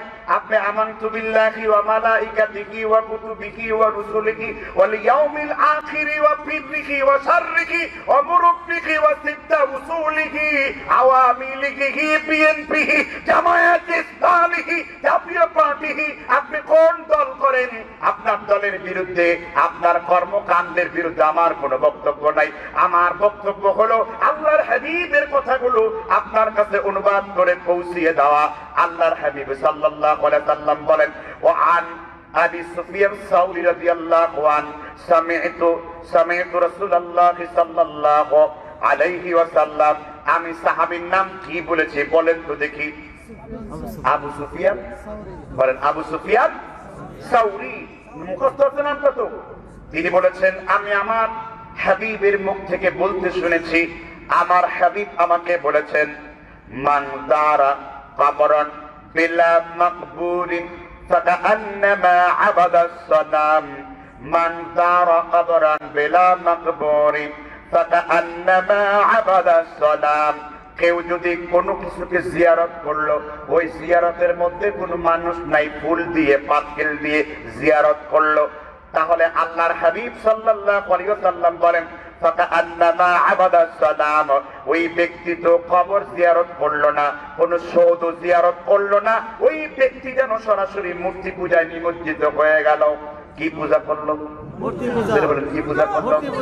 মান যারা কবরান বিলা মাকবুরিন ফাকান্নামা আবাদা সালাম, দেহ নাই প্রাণ নাই এমন কাঠের তৈরি সিমেন্টের তৈরি কোন বস্তুকে যদি আপনি ফুল দিয়ে ইস্তেকবাল করেন, বরণ করেন, আল্লাহর হাবিবের কথায় বুঝলাম আপনি যেন ফাকান্নামা আবাদা সালাম, আপনি যেন সরাসরি মূর্তি পূজায় লিপ্ত করেন।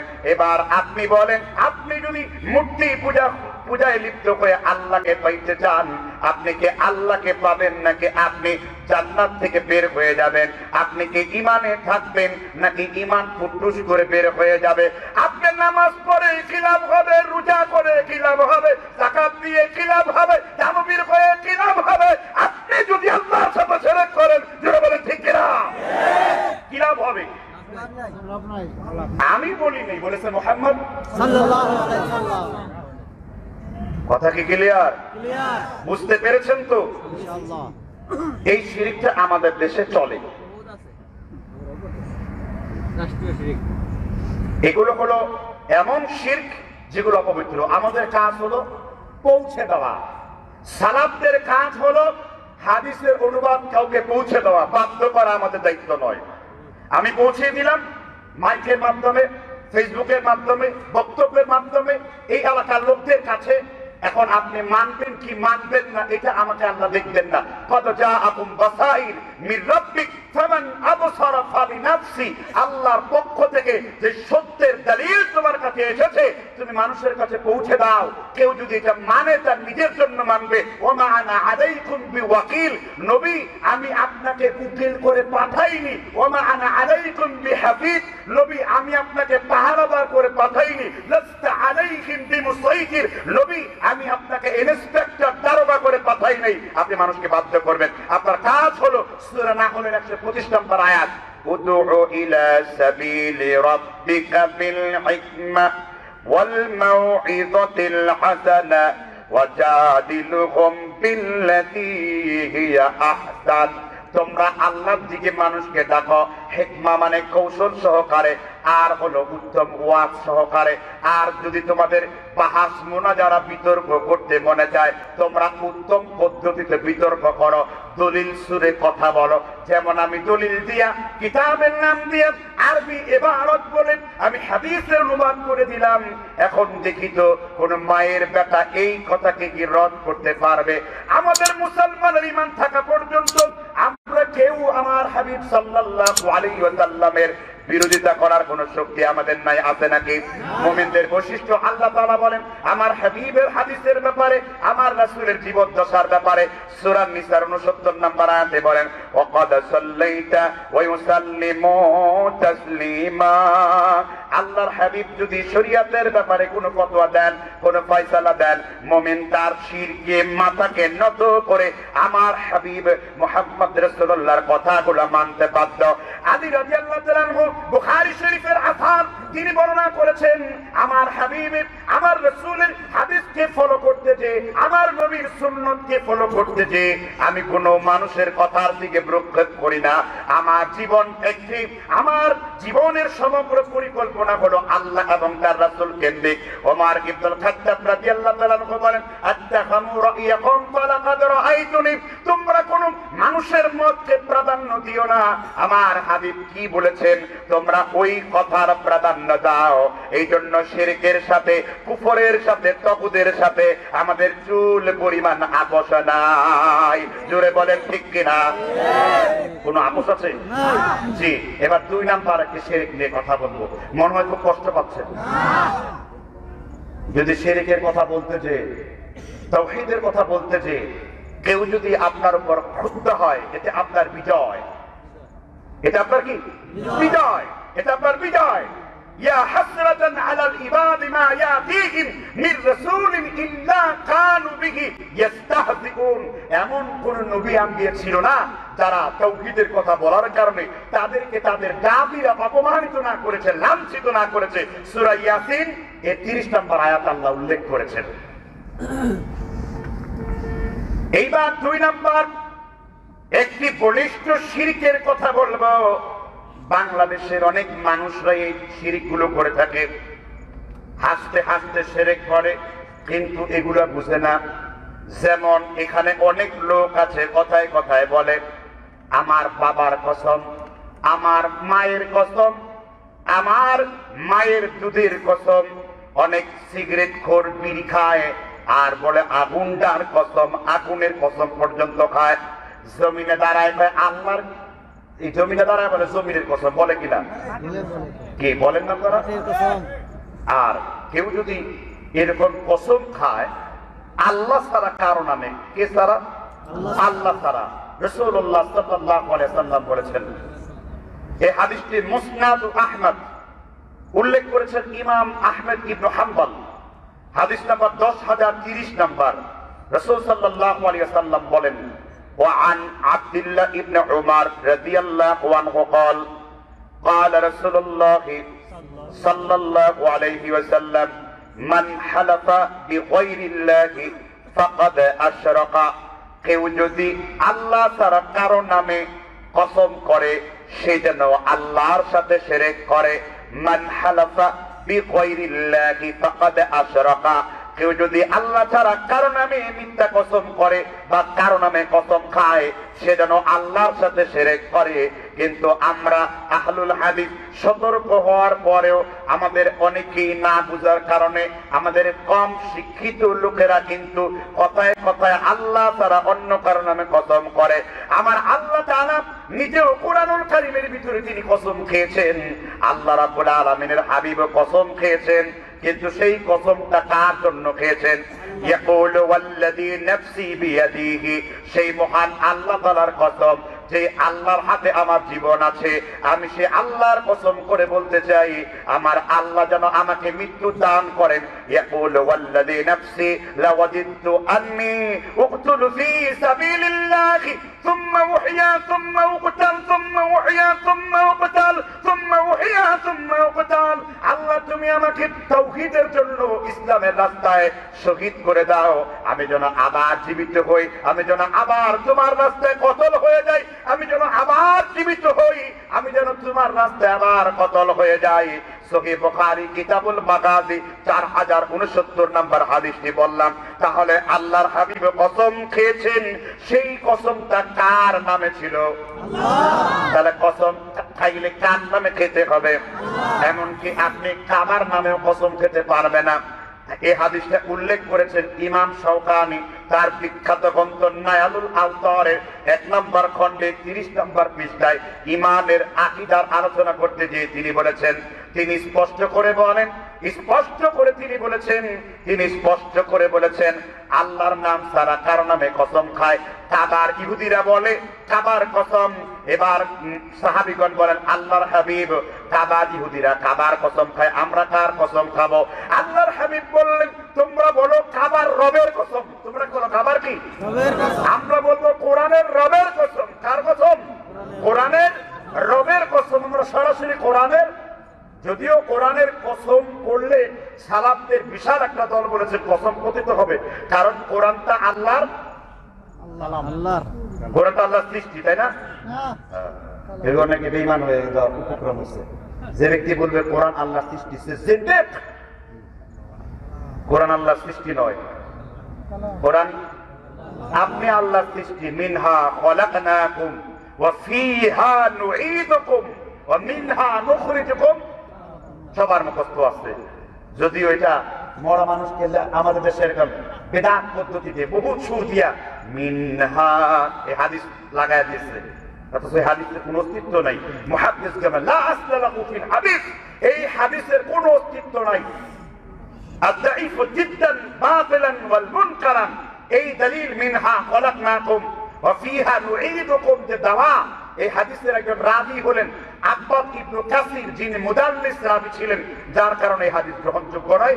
হাদাসানি বা সামি'তু এই কোন শব্দ দিয়ে তার থেকে কোন হাদিসে বর্ণিত হয়নি, যা উসুলে হাদিসের খেলাফ। এটা উল্লেখ করেছেন তাবাকাতুল মুদাল্লিসিনের রাবি নাম্বার ৪৯,০৫৫ নম্বরে ইমাম ইবনে হাজার আসকালানী রাহমাতুল্লাহ আলাইহি। এজন্য মরা মানুষ কবর দেওয়ার সময় মিনহা খলাকনাকুম ওয়া ফিহা নুঈদুকুম, এটা পড়া বিদআত। চার জায়গায় চারটা কি গারে দেন ওইটা খেজুরের ডাল এর আবার কি কি পড়ে আমাদের কাছে অনেকে ফালাক পড়ে, নাস পড়ে, চারকুট পড়ে, এটা বিদআত। খোদ হানাফি মাযহাবের আনোয়ার শাহ কাশ্মীরি এগুলোকে বিদআত বলে ফতোয়া দিয়ে গেছেন। আল্লাহ বুঝবার তৌফিক দান করুন। তাহলে আমরা কার কসম খাবো? আল্লাহর কসম খাবো। এবার ৩ নাম্বার একটি আকীদাগত শিরক এবং আহলে হাদিসের মধ্যে ভুল বুঝাবুঝি। বলবো কিনা? কয় মহান আল্লাহ তাআলা সর্বত্র বিরাজমান। এই কথা যদি কেউ বলে তার ঈমান নষ্ট হয়ে যাবে।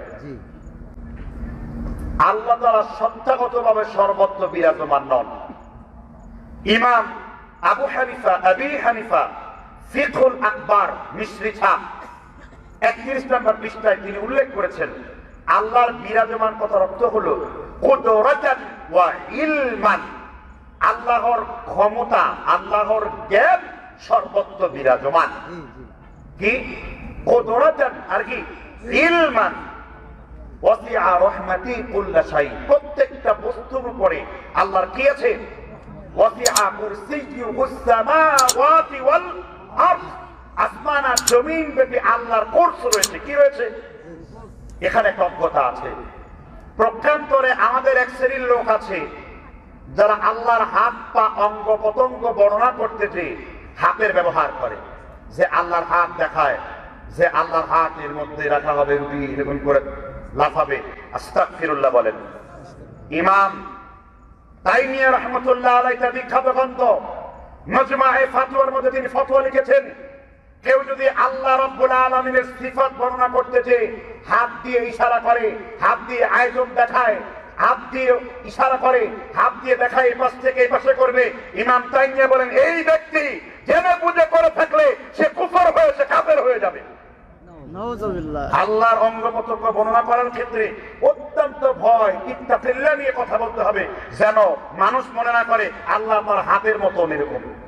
আপনি কি বুঝাতে চান? এরকম করে আপনি এরকম করে লাফায় লাফায় কি বুঝাতে চান? আল্লাহর হাত আপনার হাতের মতন। লাইসা হাদা কামিসলিহি শাই, আল্লাহর মতন কোনো কিছুই না। এজন্য আল্লাহর কোন অঙ্গ প্রত্যঙ্গ বর্ণনা করতে যে আপনি হাত দিয়ে মুখ দিয়ে ইশারা করতে পারবেন না। ভয়ের সাথে, ইত্তাকিল্লাহর সাথে আল্লাহর কথাগুলো যেইভাবে আছে ওইভাবে আপনি বলবেন। যেমন সূরা তাহার মধ্যে আল্লাহ বলছেন ৫ নম্বর আয়াত, আর রহমান আলাল আরশি ইস্তাওয়া, আছে না নাই? আছে। ইমাম মালিক রাহমাতুল্লাহ আলাইহি বলেন, এই আয়াতের অর্থ আমাদের দেশে অনেকেই করে, মহান আল্লাহ আরশে সমাসীন আছেন। এই কথা বলা আপনার জন্য বৈধ নয়।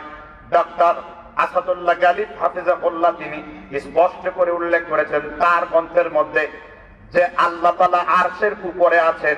ইমাম মালিক বলেন আমাদের জন্য ফরজ হলো, উজুব হলো, ওয়াজিব হলো আল্লাহ আরশের উপরে আছেন এতটুকুই জানা, কিন্তু আল্লাহ আরশের কতটা উপরে আছেন এই প্রশ্ন করা আমাদের জন্য বিদআত এবং কুফরি তুল্য গুনাহ।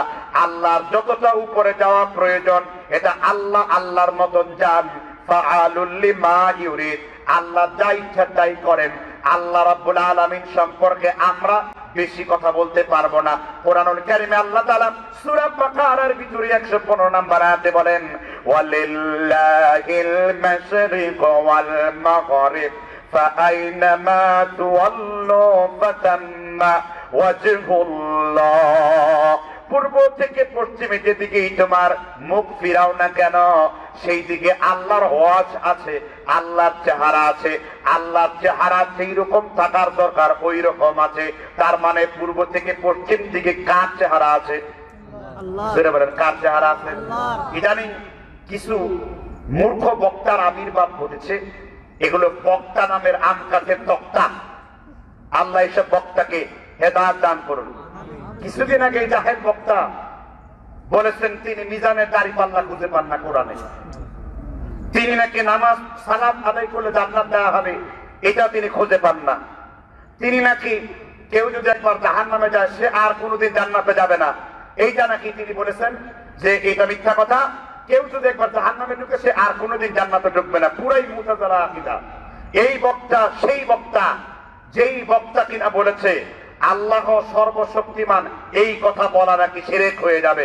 একটু জোরে বলেন নাউযু বিল্লাহ। সে বাংলা ভাষার কোনো কিছু জানে না, এ না সুন্নতি এ না বেদাতি, ও তো কুছ ভি নেই। সে সুন্নতিও না সে বেদাতিও না, সে কিছুই না যে এই ধরনের কথাবার্তা বলে। 1442 বছর পর্যন্ত এইরকম কথা কেউ বলেনি। মহান আল্লাহ আমাদেরকে তার কথা জানান দিচ্ছেন সূরা বাকারার 148 নম্বর আয়াতে, ওয়ালি কুল্লি ওয়াজহাতুন হুয়া মুওয়াল্লিহা ফাসতাবিকুল খায়রাত আইনামা তাকুনু ইয়াতি বিকুমুল্লাহু জামিআ। তোমরা পৃথিবীর যেখানে থাকো না কেন মহান আল্লাহ তোমাদের একত্রিত করবেন। ইন্নাল্লাহা আলা কুল্লি শাইইন কবির। তুমি বাঘের পেটে থাকো, তুমি ছাগলের পেটে থাকো, তুমি কুমিরের পেটে থাকো, তুমি যেখানে থাকো না কেন, ওয়াইদান নুফুসু যুফিদাত, তোমার দেহে আর প্রাণকে একত্রিত করা হবে। বৃষ্টির পানিতে শাক যেমন তৈরি হয়, এর থেকে দ্রুত গতিতে তুমি তৈরি হবে এবং তুমি মহান আল্লাহর সামনে দাঁড়িয়ে যাবে। আইনামা তাকুনু ইয়াতি বিকুমুল্লাহু জামিআ ইন্নাল্লাহা আলা কুল্লি শাইইন কবির। এই বক্তা জাহেল বক্তা, এইসব বক্তাদের কথা যে ব্যক্তি শুনে সে গুমরাহ হবে। তাই এই জাহেল মৌলবীদের বয়কট করুন। সে আহলে কোরআনের বিষ বাষ্প মানুষের মধ্যে ছড়িয়ে দিয়েছে। অন্তত আমাদের আহলে হাদিসরা সতর্ক থাকুন। এই আকীদা কোনো সালাফদের নয়, কারণ সালাফরা আন্দাজে মান্দাজে শিরক বলে না, আবার সালাফরা আন্দাজে মান্দাজে কোনো বিদআত করে না। সালাফরা কোরআন হাদিসের মাফহুমগুলো বুঝে শুনে, আগেরকার বুজুর্গরা, আগেরকার মুরব্বীরা, আগেরকার উলামারা, সাহাবীরা, তাবেঈরা, তাবেঈরা কিভাবে বুঝেছে কোরআন হাদিস, তারা হুবহু ওইভাবে অর্থ গ্রহণ করে, নিজের থেকে বুঝার চেষ্টা করে না। কারণ কোরআন হাদিস যদি আমি নিজের অনুবাদের মতন বুঝতে চেষ্টা করি আমি গুমরাহ হয়ে যাব। এইজন্য আল্লাহ সূরা তাওবার 100 নম্বর আয়াতে বলেছেন, সাবিকুনাল আউয়ালুন মিনাল মুহাজিরিন ওয়াল আনসার।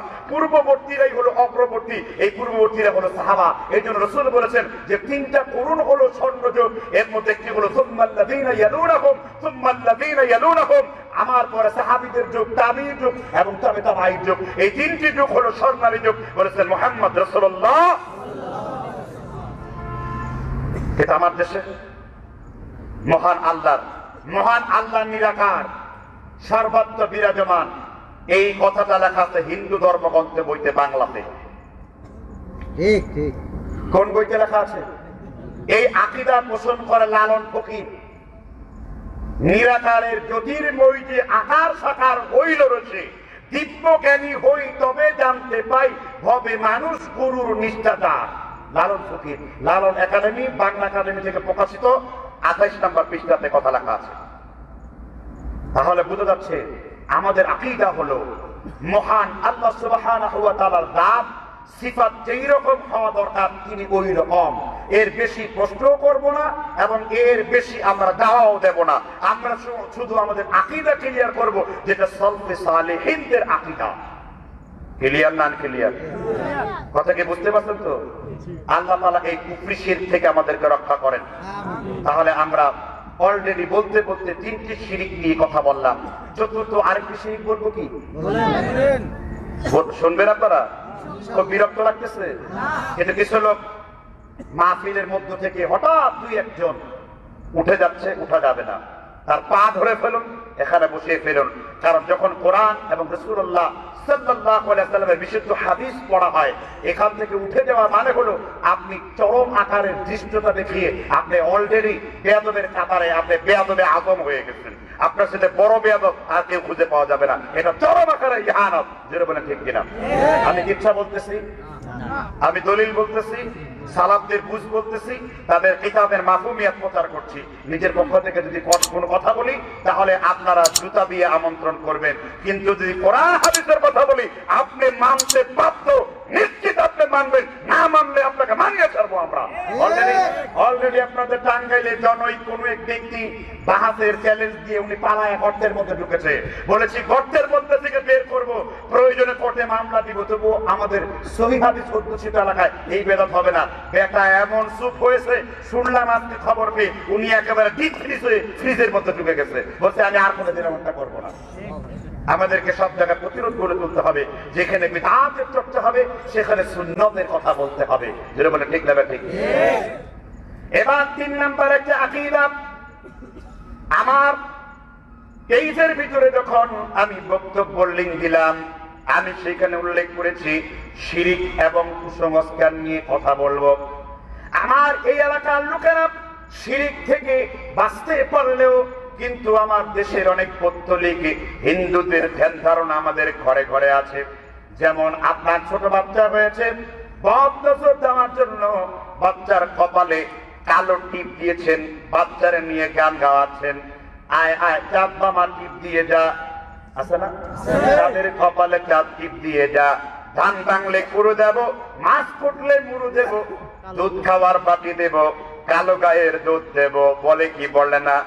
কবিতা বলতেও মজা লাগে, শুনতেও মজা লাগে। শিরকের ছন্দে, কবিতার রন্ধ্রে রন্ধ্রে আপনি দ্বন্দ্বে দ্বন্দ্বে তৌহিদের বিপরীতে কাজ করেছেন, আপনি নিজেও বুঝতে পারেন নাই। কোন বাচ্চাকে যদি জিন এবং বদনজর থেকে বাঁচাবার জন্য আপনি এইরকম কপালে কালো টিপ দেন, মা বোনদেরকে বলতে চাই সৌন্দর্যের জন্য দেন, কোনো আপত্তি আমার ইসলাম করে নাই। কিন্তু যদি এই নিরেখে দেন, এটা বিদআত থেকে আস্তে আস্তে বড় শিরকে পরিণত হবে। আল্লাহর হাবিব বলেন, মানুষের বদনজর ঠেকাবার জন্য কপালে টিপ দিয়ে লাভ হবে না। তারপরে মেয়েরা গর্ভবতী হয়, প্রেগনেন্ট হয়, টয়লেটে যাওয়ার সময় মেস এবং লোহার রড দিয়ে যায়। আপনি কি রড দিয়ে মেস দিয়ে জিনকে কি হত্যা করতে পারবেন? আপনি কখনো জিনকে রড দিয়ে হত্যা করতে পারবেন না। আল্লাহর হাবিব সাল্লাল্লাহু আলাইহি ওয়াসাল্লাম তিনি বলেছেন, সহিহ বুখারীর কিতাবুত তিব অধ্যায়ের হাদিস 6009 নাম্বার, তিনি বলেছেন, আল আইনু বিল হাক্কুন, মানুষের বদনজর হলো সত্য। বদনজর এমন একটা জিনিস, আল্লাহর হাবিব বলেন, আল আইনু বিল হাক্কুন, মানুষের বদনজর হলো সত্য। বদনজর এমন খারাপ জিনিস, জীবিত একটা মানুষকে কবরের ভিতরে, জীবিত একটা ওটকে চুলার ভিতরে। আল্লাহর নবী বলেন, পৃথিবীতে মৃত্যুকে যদি কোনো জিনিস অতিক্রম করতে পারত, তার নাম হলো বদনজর। বদনজর ঠেকানোর জন্য আল্লাহর হাবিব বলেন, আমি তোমাদেরকে দুইটা মাওয়াজাতাইন, নিরাপত্তার দুইটা সূরা আমি তোমাদের শিক্ষা দেই। একটি হলো কুল আউযু বিরাব্বিল ফালাক, আরেকটা হলো কুল আউযু বিরাব্বিন নাস। আল্লাহর নবী মুসনাদ মুসান্নাফি আবি শাইবার ভিতরে এসেছে 10044 নম্বর হাদিসে, কেউ যদি সকাল বেলায় এই দোয়াটা পাঠ করে, আউযু বিকালিমাতিল্লাহি তাম্মা মিন কুল্লি আইনিন লাম্মা, এই দোয়া যদি কেউ পাঠ করে, এই দোয়ার বদৌলতে আল্লাহ রাব্বুল আলামিন আপনাকে সমস্ত কিছুর বদনজর থেকে বাঁচিয়ে রাখবেন। সাথে যদি আপনি পড়েন, আউযু বিল্লাহিস সামিউল আলিম মিনাশ শাইতানির রাজিম মিন হামজিহি ওয়া নাফখিহি ওয়া নাফসিহি, শয়তানের এবং নফসের প্রবণতা থেকে আপনি আল্লাহর কাছে আশ্রয় চাইলেন। আল্লাহ তাআলা আপনাকে মানুষের বদনজর এবং জিনদের বদনজর থেকে আপনার বাচ্চাকে সুরক্ষিত করবেন। এখন অনেকেই বলে, হুজুর আমার বাচ্চায় দুধ পান করতে চায় না, রাতের বেলায় গভীর রাত্রি আমার বাচ্চার কান্না বেড়ে যায়। একটা আয়াত আপনি বেশি করে পড়বেন। ইমাম কুরতুবীকে যখন স্পেনে আক্রমণ করতে আসলো, ইহুদি খ্রিস্টানরা যখন তাকে আক্রমণ করলো, ইমাম কুরতুবী মনে করলো আমি মনে হয় শেষ হয়ে যাব। ইমাম কুরতুবী আল্লাহর উপর ভরসা করে সূরা ইয়াসিনের 8 নম্বর আয়াতটা পড়লেন, ওয়াজআলনা মিন বাইনি আইদিহিম সাদ্দা ওয়া মিন খালফিহিম সাদ্দা فأغشيناهم فهم لا يبصرون وجعلنا من بين أيديهم سدا ومن خلفهم سدا فأغشيناهم فهم لا يبصرون। আপনার বাচ্চাকে সকাল সন্ধ্যায় কিংবা আপনি বেশি বেশি এই আয়াতটা পাঠ করেন।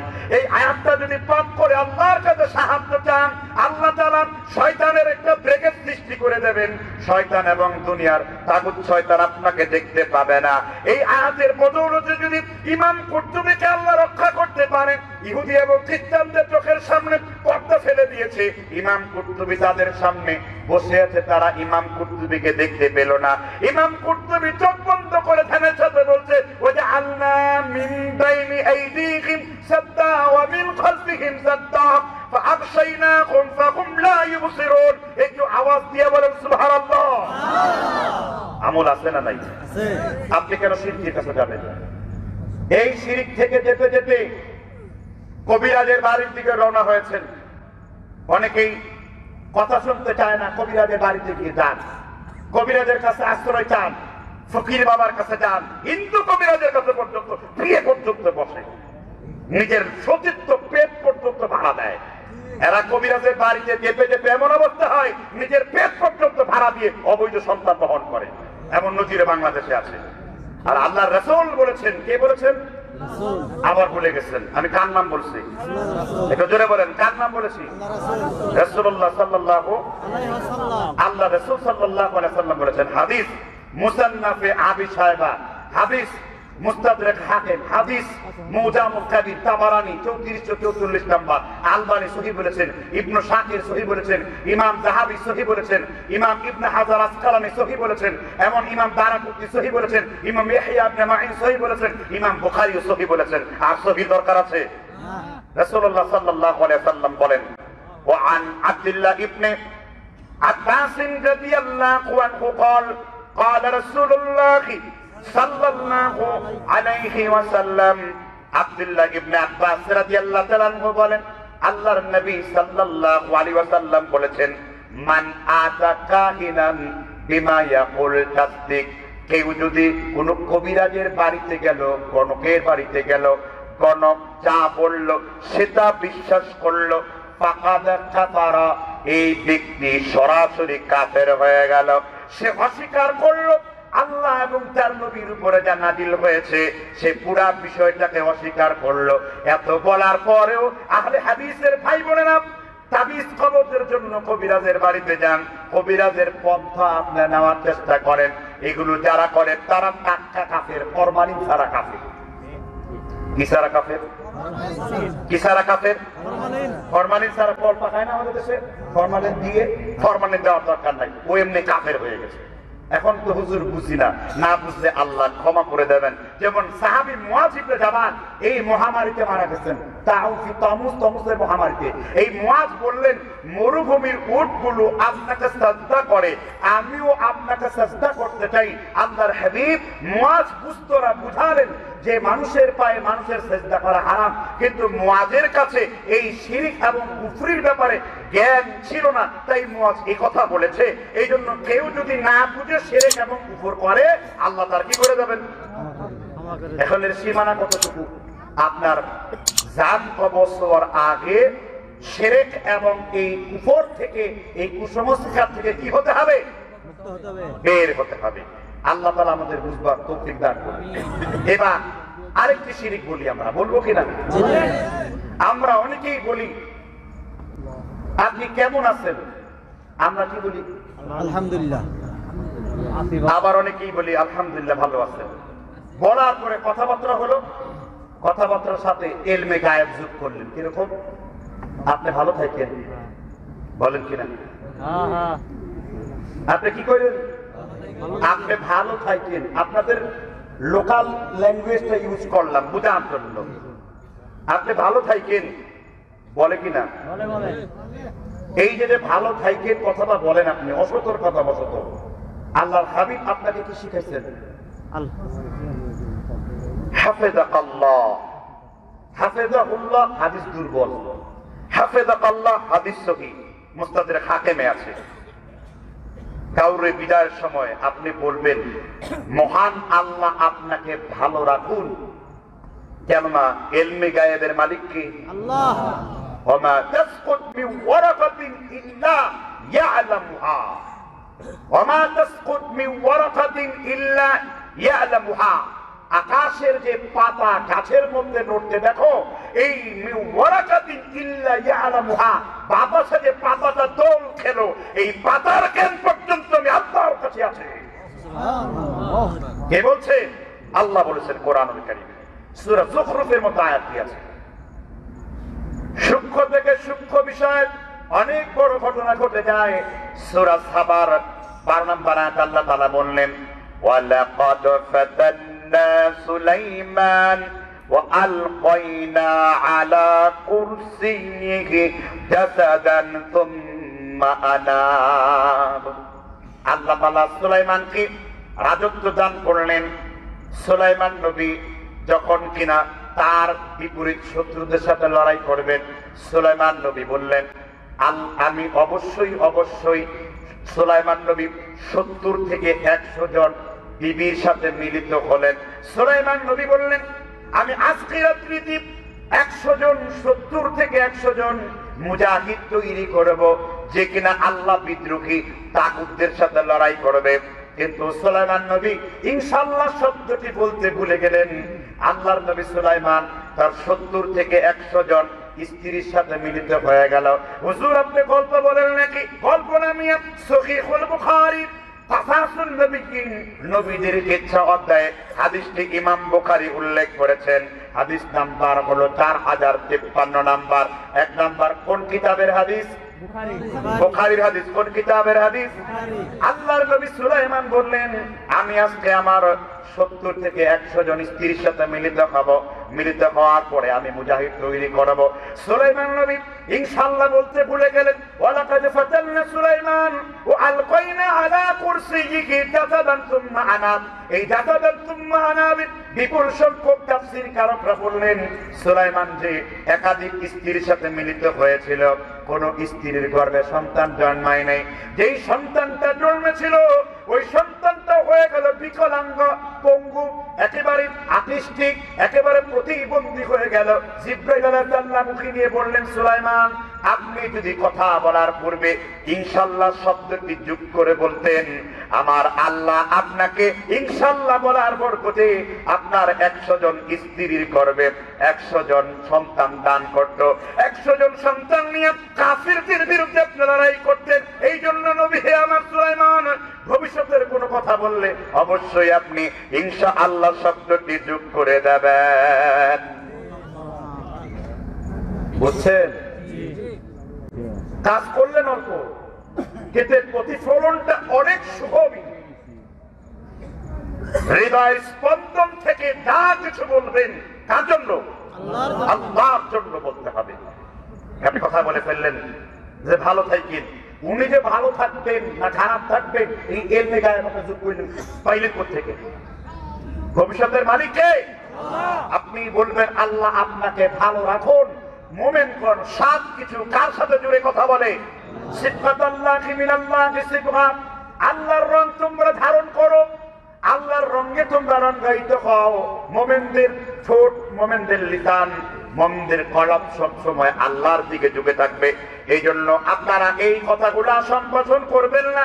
আপনার এলাকায় এই ছোট ছোট শিরকগুলা করা হয়। এখন বলবেন হুজুর আপনি নতুন ফতোয়া প্রস্তাব করলেন, আমি আপনাকে বলে দিয়েছি, আপনি কি বলবেন? আমি বলি কি দলিল প্রমাণ হাদিস সহকারে, নস সহকারে, তাফসীর সহকারে, শরহ সহকারে হাদিসের সিহহাতের দলিল দিয়ে আপনার সামনে উপস্থাপন করেছে। এরপরে যদি আপনি না বুঝেন, জ্ঞানী যারা বুঝে তারা শুধু ইশারায়, অজ্ঞানীকে বুঝানো যায় না তারকার লাঠিরে গুতায়। আপনারা গুতাইলে কিলাইলে চড়াইলে চটে বুঝবেন না, আপনার বুঝ নাই। মাথা কবরে 6টা ঢুকে গেছে একসাথে। আল্লাহ বুঝবার তৌফিক দান করুন। আমিন। জি, এরকম কথার ক্ষেত্রে আরো শিরক রয়েছে। বলে শিরক বিদআত এবং শিরক কয় মহাভারতটাকে শুদ্ধ হয়ে যাবে না অশুদ্ধ হয়ে যাবে? বলে কিনা? কথায় বলে ফোন দেয় মহাভারতটাকে অশুদ্ধ হয়ে যাবে। তোর মহাভারত শুদ্ধ ছিল কবে যে অশুদ্ধ হবে? মহাভারত অশুদ্ধ, শুদ্ধ হওয়ার তো কোনো সম্ভাবনা নাই। শুদ্ধ যে কিতাব সেটা কোনটা? যালিকাল কিতাব লা রাইবা ফি হুদাল লিল মুত্তাকিন। এমন একটি কিতাব দিলাম, no suspension, no doubt about in this holy Quran. This Quran revealed the concept of very perfection guide. His name is Muhammad রাসূলুল্লাহ সাল্লাল্লাহু আলাইহি ওয়াসাল্লাম। এমন একটা কিতাব দিলাম যে কিতাবে কোনো সন্দেহ নাই, মহাভারতটা শুদ্ধ হয়ে যাবে। হিন্দু ধর্মাবলম্বী আছে আপনাদের এলাকায়? হিন্দু ধর্মাবলম্বী লোকদের সাথে আমি বসি না, বসি ওদের ঠাকুরদের সাথে। কাদের সাথে? ওদের ঠাকুরদের সাথে চ্যালেঞ্জ করেছি। আমি গীতা 230টা শ্লোক দিয়ে প্রমাণ করতে পারি আমার নবী মুহাম্মদ রাসূলুল্লাহর কথা।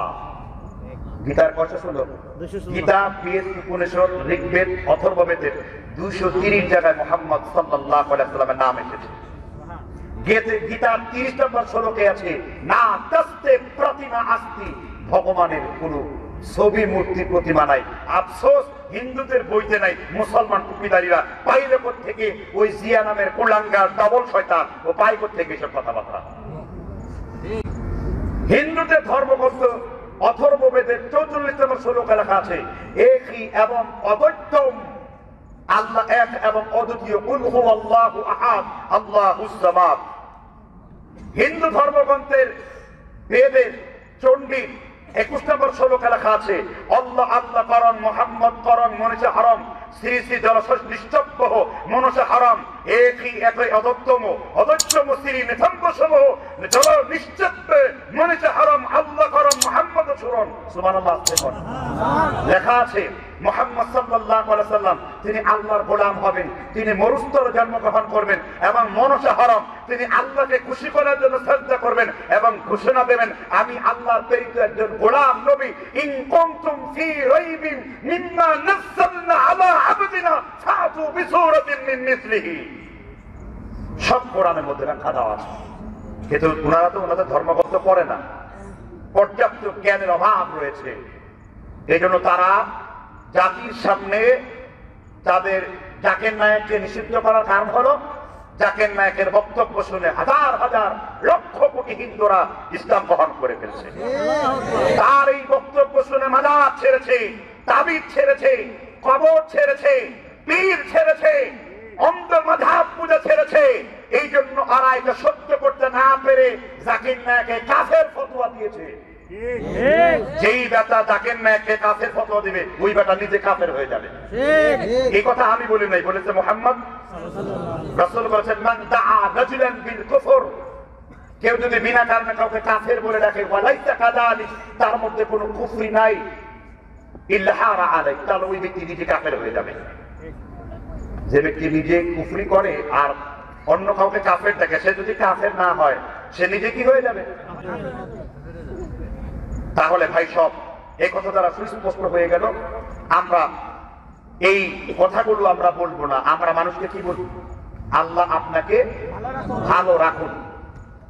এরপরে আজকে আর কি গুরুত্বপূর্ণ শিরক নিয়ে কথা বলবো, বলবো কিনা? ভালোবাসার শিরক। কাউকে কি করা শিরক? ভালোবাসা। আমার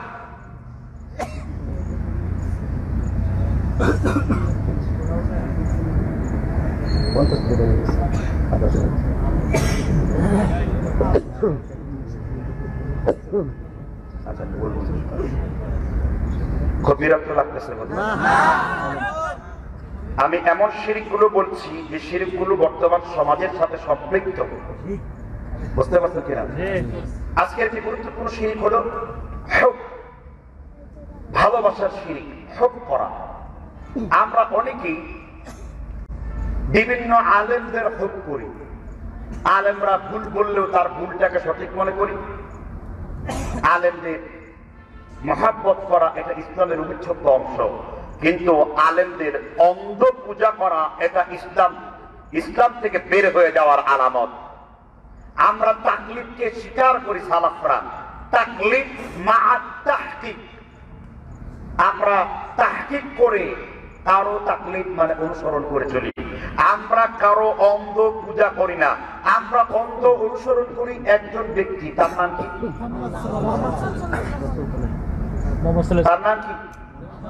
মুহাম্মদ রাসূলুল্লাহ সাল্লাল্লাহু আলাইহি ওয়াসাল্লাম।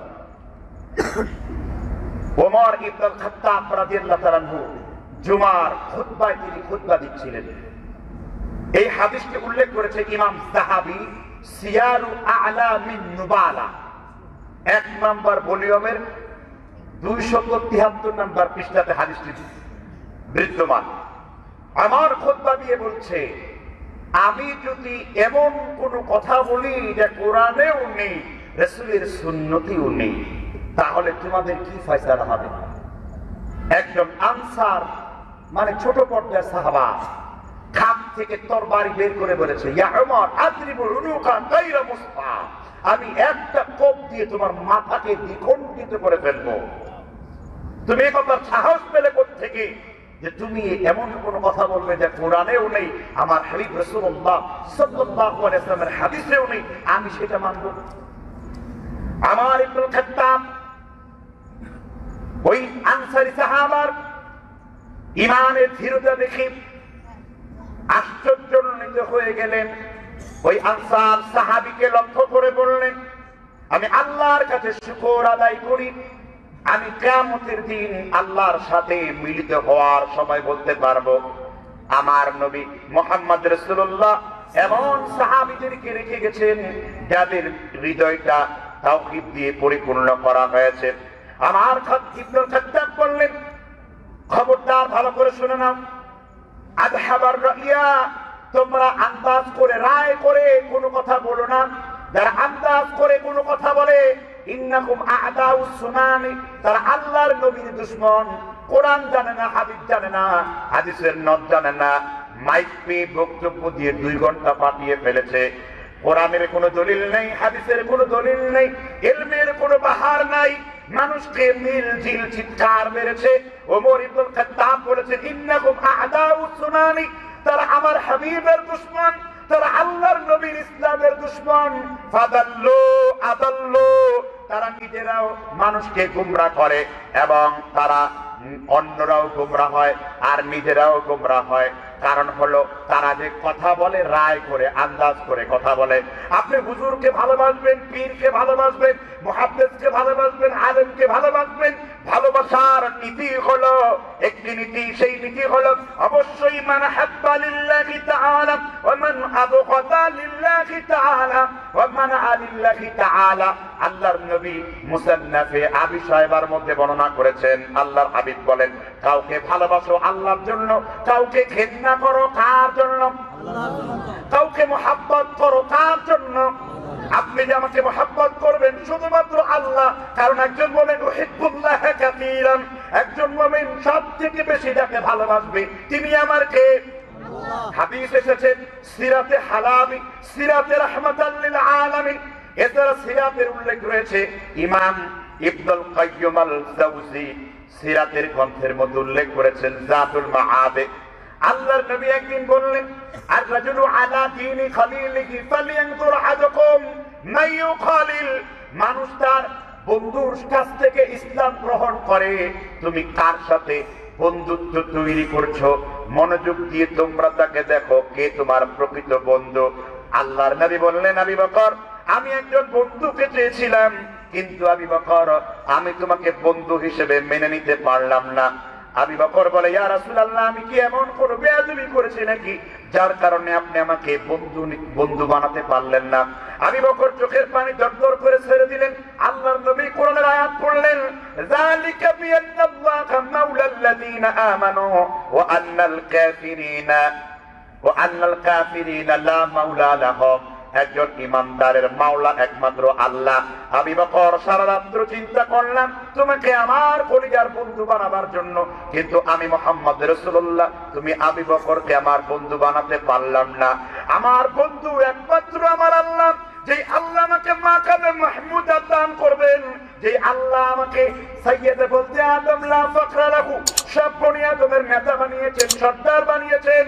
আমি আমার আল্লাহ ছাড়া, যেই আল্লাহ মিজানের বন্ধু, ফুরসিরাতের বন্ধু, কবরের বন্ধু, আখিরাতের বন্ধু, যেই আল্লাহ আমাকে শাফায়েতে কুবরা, আল্লাহর অনুমতি নিয়ে আমি সব থেকে বড় শাফায়েত করতে পারবো, সেই আল্লাহ ছাড়া আমি অন্য কাউকে বন্ধু বানাতে পারলাম না। এই জন্য একজন ইমানদারের প্রকৃত বন্ধুকে, জোরে বলেন, একজন ইমানদারের প্রকৃত বন্ধুকে আল্লাহ বললেন, তুমি যদি আমাকে প্রকৃত বন্ধু বানাতে পারো, আল্লাহু ওয়ালিয়ুল্লাযীনা আমানু ইখরিজুহুম মিনাজ যুলুমাতি ইলান নূর, সূরা বাকারা 256-55 নম্বর আয়াত। আল্লাহ বললেন, আমি ইমানদারের প্রকৃত বন্ধু, আমি তাদেরকে অন্ধকার থেকে আলোর দিকে পরিচালিত করব। এই জন্য আপনি যখন কোনো বন্ধু পাবেন না, ইউসুফ আলাইহিস সালাম বন্ধু পেয়ে গেছেন, জুলাইখার মতন বন্ধু তার দরকার নেই। ইউসুফ আলাইহিস সালামকে রেপ করার জন্য, ধর্ষণ করার জন্য জুলাইখা যখন তাকে আক্রমণ করবে, ইউসুফ নবী চিৎকার করে বলেন, আমার আল্লাহ ছাড়া আমার তো কেউ নাই। পৃথিবীর কেউ যখন বিপদে পড়ে, কেউ যখন শুনতে পায় না, শুনতে পান কে?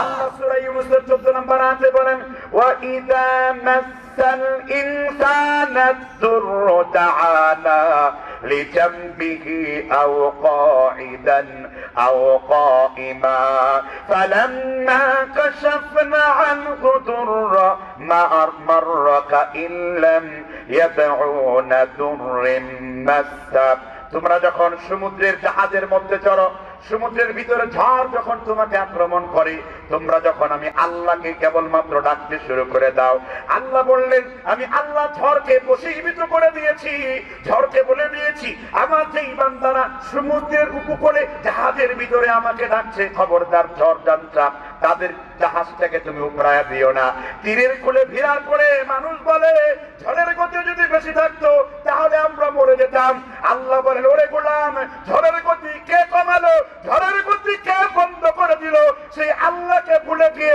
তোমরা ঝড়ের মুখাপেক্ষী হয়ে গেছো এই জন্য একজন ইমানদারের কলিজায় একমাত্র কার ভালোবাসা থাকবে আল্লাহর ভালোবাসা থাকবে সাইয়েদনা ইউসুফ বলল আল্লাহ তুমি আমাকে নারীর ফিতনা থেকে রক্ষা করো আর আল্লাহ বলছেন ইন্নাল্লাযীনা তাকাউ ইযা মাসসাকুম তাইফুম মিনাশ শাইতানি তাযাক্কারু ফাইযা হুম মুবসিরুন আল্লাহ তাআলার কোন বান্দা যখন বিপদে পড়ে আমি আল্লাহর কাছে সাহায্য চাই আমি আল্লাহ তার জন্য হেদায়েতের জন্য দুইটা চোখ খুলে দেই জিবরাইল আলাইহিস সালামের শরীরে 700 এর বেশি ডানা আছে জিবরাইল এক ঝটকায় ইউসুফকে টেনে আটটা দরজাকে খুলে দিয়ে জিবরাইল আলাইহিস সালাম আল্লাহর হুকুমে ইউসুফকে রক্ষা করলেন আল্লাহ বললেন ইউসুফ বিপদে পড়ে আল্লাহকে ভালোবেসে আল্লাহর কাছে সাহায্য চেয়েছো এইজন্য আল্লাহ বলেন উদউনি আস্তাজিব লাকুম আমাকে তোমরা দেখো আমি আল্লাহ তোমার ডাকে সাড়া দিয়ে দেব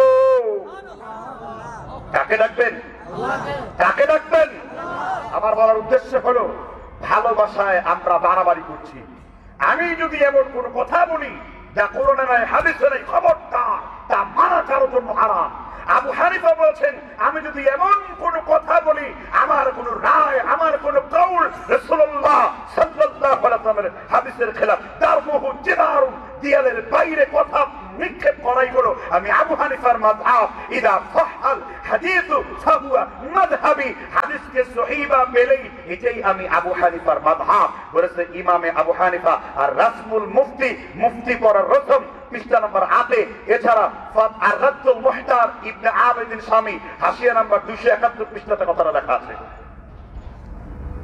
এইজন্য আমি স্পষ্ট করে বলতে চাই যে আমরা অবশ্যই কাউকে ভালোবাসবো সেটা কার জন্য আল্লাহ কিন্তু মূর্তি পূজাকে শিরক বলে ফতোয়া দেন আমাদের দেশে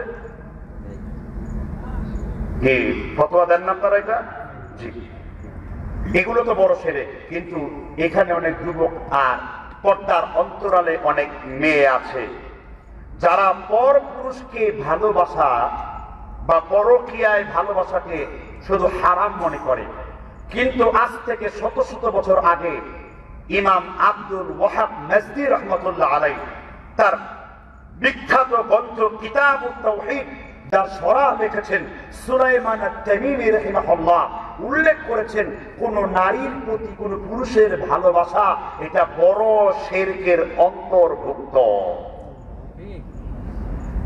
কি শিরক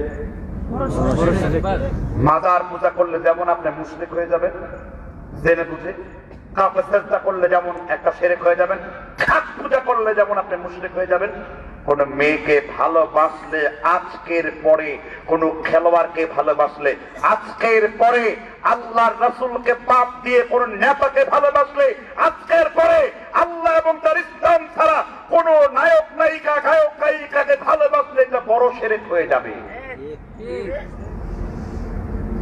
এখন বলতে পারেন আমরা বুঝবো কেমনে বড় শিরক আমার আপনার ফতোয়া দেওয়ার কোনো দরকার নেই সূরাতুল বাকারা 2 নাম্বার সূরার 165 নাম্বার আয়াতের ভিতরে আল্লাহ বললেন কয় নাম্বার সূরা 2 নাম্বার সূরা বাকারার কয় নাম্বার আয়াত আল্লাহর রব্বুল আলামিন তার হাবিবকে বললেন ওয়া মিনান নাসি মান ইয়াত্তাখিযু মিন দুনিল্লাহি আনদাদান ইউহিব্বুনাহুম কাহুব্বিল্লাহ ওয়াল্লাযীনা আমানু আশাদ্দু হুব্বান লিল্লাহ ومن الناس من يتخذ من دون الله أندادا يحبونهم كحب الله আল্লাহ তাআলা বললেন তোমরা আমি আল্লাহর মতন ইউহিব্বুনাহুম কাহুব্বিল্লাহ আমি আল্লাহর মতন তোমরা কাউকে ভালোবাসো না। মসজিদের আজান হয়, যুবকরা আজানের ডাকে সাড়া দিতে পারে না। আল্লাহর হাবিব বললেন টাকনুর নিচে কাপড় পরিধান করা হারাম, কিন্তু যুবক আমার নবীর ডাকে সাড়া দিতে পারলো না। আল্লাহর নবী বলছেন দাড়ি রাখো, দাড়ি তোমার ঈমানকে বৃদ্ধি করে, আল্লাহিয়াতুন নূরুন দাড়ি হলো তোমার জন্য ঈমানের আলো। কাসবু শাওয়ারে ওয়াফুল লিহিয়া তোমরা কুফকে খাটো করো, দাড়িকে লম্বা করো। আল্লাহ এবং তার নবীর ইসলামের ডাকে সাড়া দিতে পারলো না, কিন্তু একজন নাপাক মহিলার ডাকে সে সাড়া দিয়ে ফেললো। এই যে আপনি আল্লাহর পরিবর্তে নবীর পরিবর্তে কোন মেয়েকে মহব্বত করলেন, আপনি শিরিক করে ফেললেন, কারণ আপনার হৃদয় জুড়ে ওই মহিলা আছে, আল্লাহর কোন জায়গা আপনি রাখেন নাই। অথচ আল্লাহর হাবিব সাল্লাল্লাহু আলাইহি ওয়াসাল্লাম স্পষ্ট করে বলেছেন যে একমাত্র মহব্বতের তাআল্লুক মা আল্লাহ, আল্লাহর সাথে তোমার তাআল্লুক সম্পর্ক গড়ে তোলো। আল্লাহ সূরা ফুরকানের 43 নম্বর আয়াতের ভিতরে ফতোয়া দেন আরাআইতা মান ইত্তাখাযা ইলাহাহু হাওয়া।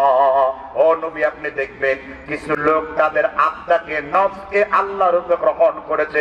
যেই যুবকের মোবাইলে ফেসবুকে টুইটারে ইনস্টাগ্রামে অথবা বিভিন্ন রকমের অ্যাপসে আজকে যেই ভালোবাসা আছে, যদি তুমি মুসলমানের সন্তান হয়ে থাকো তোমার কালেমাকে পুনরায় পড়ে তওবা করে ওই মেয়েকে তুমি তোমার মোবাইল থেকে ডিলিট করো। আর মেয়েদেরকে বলবো যে ছেলের সাথে তুমি মহব্বত করো এটা তোমার জন্য বড় শিরক, তুমি এখান থেকে বের হয়ে যাও। না হলে আল্লাহর কসম করে বলছি তোমার নামাজ রোজা পড়ে কোনো লাভ নাই, কারণ কোন মানুষকে মহব্বত করা বড় শিরক। আর যারা পরকীয়ায় লিপ্ত আছেন আমি বলবো আল্লাহ কোরআনে ঘোষণা দিয়েছেন তোমরা বিয়ে করো, তোমরা বিয়ে করো। একের পরিবর্তে কয়টা? একটা যদি মজা না লাগে তোমরা কয়টা বিয়ে করো? মাতনা সুলাতা অরবা, তোমরা বিয়ে করো 2, তোমরা বিয়ে করো 3, তোমরা বিয়ে করো 4, কিন্তু লা তাকরাবুজ জিনা ইন্নাহু কানা ফাহিশা, তবু তোমরা ফাহিশার কাছে যেও না। কিন্তু আমাদের দেশের লোকেরা মহব্বত করে ফেলে আল্লাহ পরিবর্তে কাউকে। তবে কাউকে যদি ভালোবাসেন সীমানা হলো কার জন্য? আপনি মাকে যে ভালোবাসেন এটা মহব্বত না? এটা কার জন্য ভালোবাসবেন? যেহেতু আল্লাহ বলছেন ওয়াকাদা রাব্বুকা আল্লা তা'বুদু ইল্লা ইয়্যা ওয়া বিল ওয়ালিদাইনি ইহসানা, আল্লাহর জন্য আপনি ভালোবাসবেন। আপনি আলমকে ভালোবাসবেন কার জন্য? আল্লাহর জন্য। কিন্তু আপনি মেয়েকে যে ভালোবাসেন আল্লাহর জন্য? একটা মেয়েকে ভালোবাসেন কি আল্লাহর জন্য? জোরে বলেন কার জন্য? এজন্য কিসের বিশ্ব ভালোবাসা দিবস? ওটা কার্তিক মাসের কুত্তা দিবস। ওটা হলো কার্তিক মাসের কি দিবস? কুত্তা দিবস সমান সমান বিশ্ব ভালোবাসা দিবস। আমি যদি ডিকশনারি পাইতাম ওই ডিকশনারিতে আমি অক্সফোর্ড কিংবা বাংলা একাডেমি রাখতাম ভ্যালেন্টাইন ডে মিনিং কার্তিক মাসের কুত্তা দিবস, তার নাম হলো বিশ্ব ভালোবাসা দিবস। কার্তিক মাসের কুকুর লজ্জা আছে, কারণ সে যা করে সে আল্লাহর হুকুমের অধীনেই করে। আর তুমি যা করছো একটা বনের পশু তা করছে না। তুমি মানুষের স্তর থেকে পশুর স্তরে নেমে গিয়েছো। তুমি যে পশু, তুমি যে নাপাক, তুমি যে নাজাস, তোমার আত্মায় কোনো শান্তি নাই। জুড়ে বলেন ঠিক কিনা? এজন্য এই সমস্ত শিরক সম্পর্কে মুখ খুলতে হবে। আল্লাহ রাসূলকে বাদ দিয়ে কাউকে এগুলো করা যাবে না। এজন্য বলছি যে আপনারা এই সমস্ত শিরক থেকে পবিত্র থাকবেন।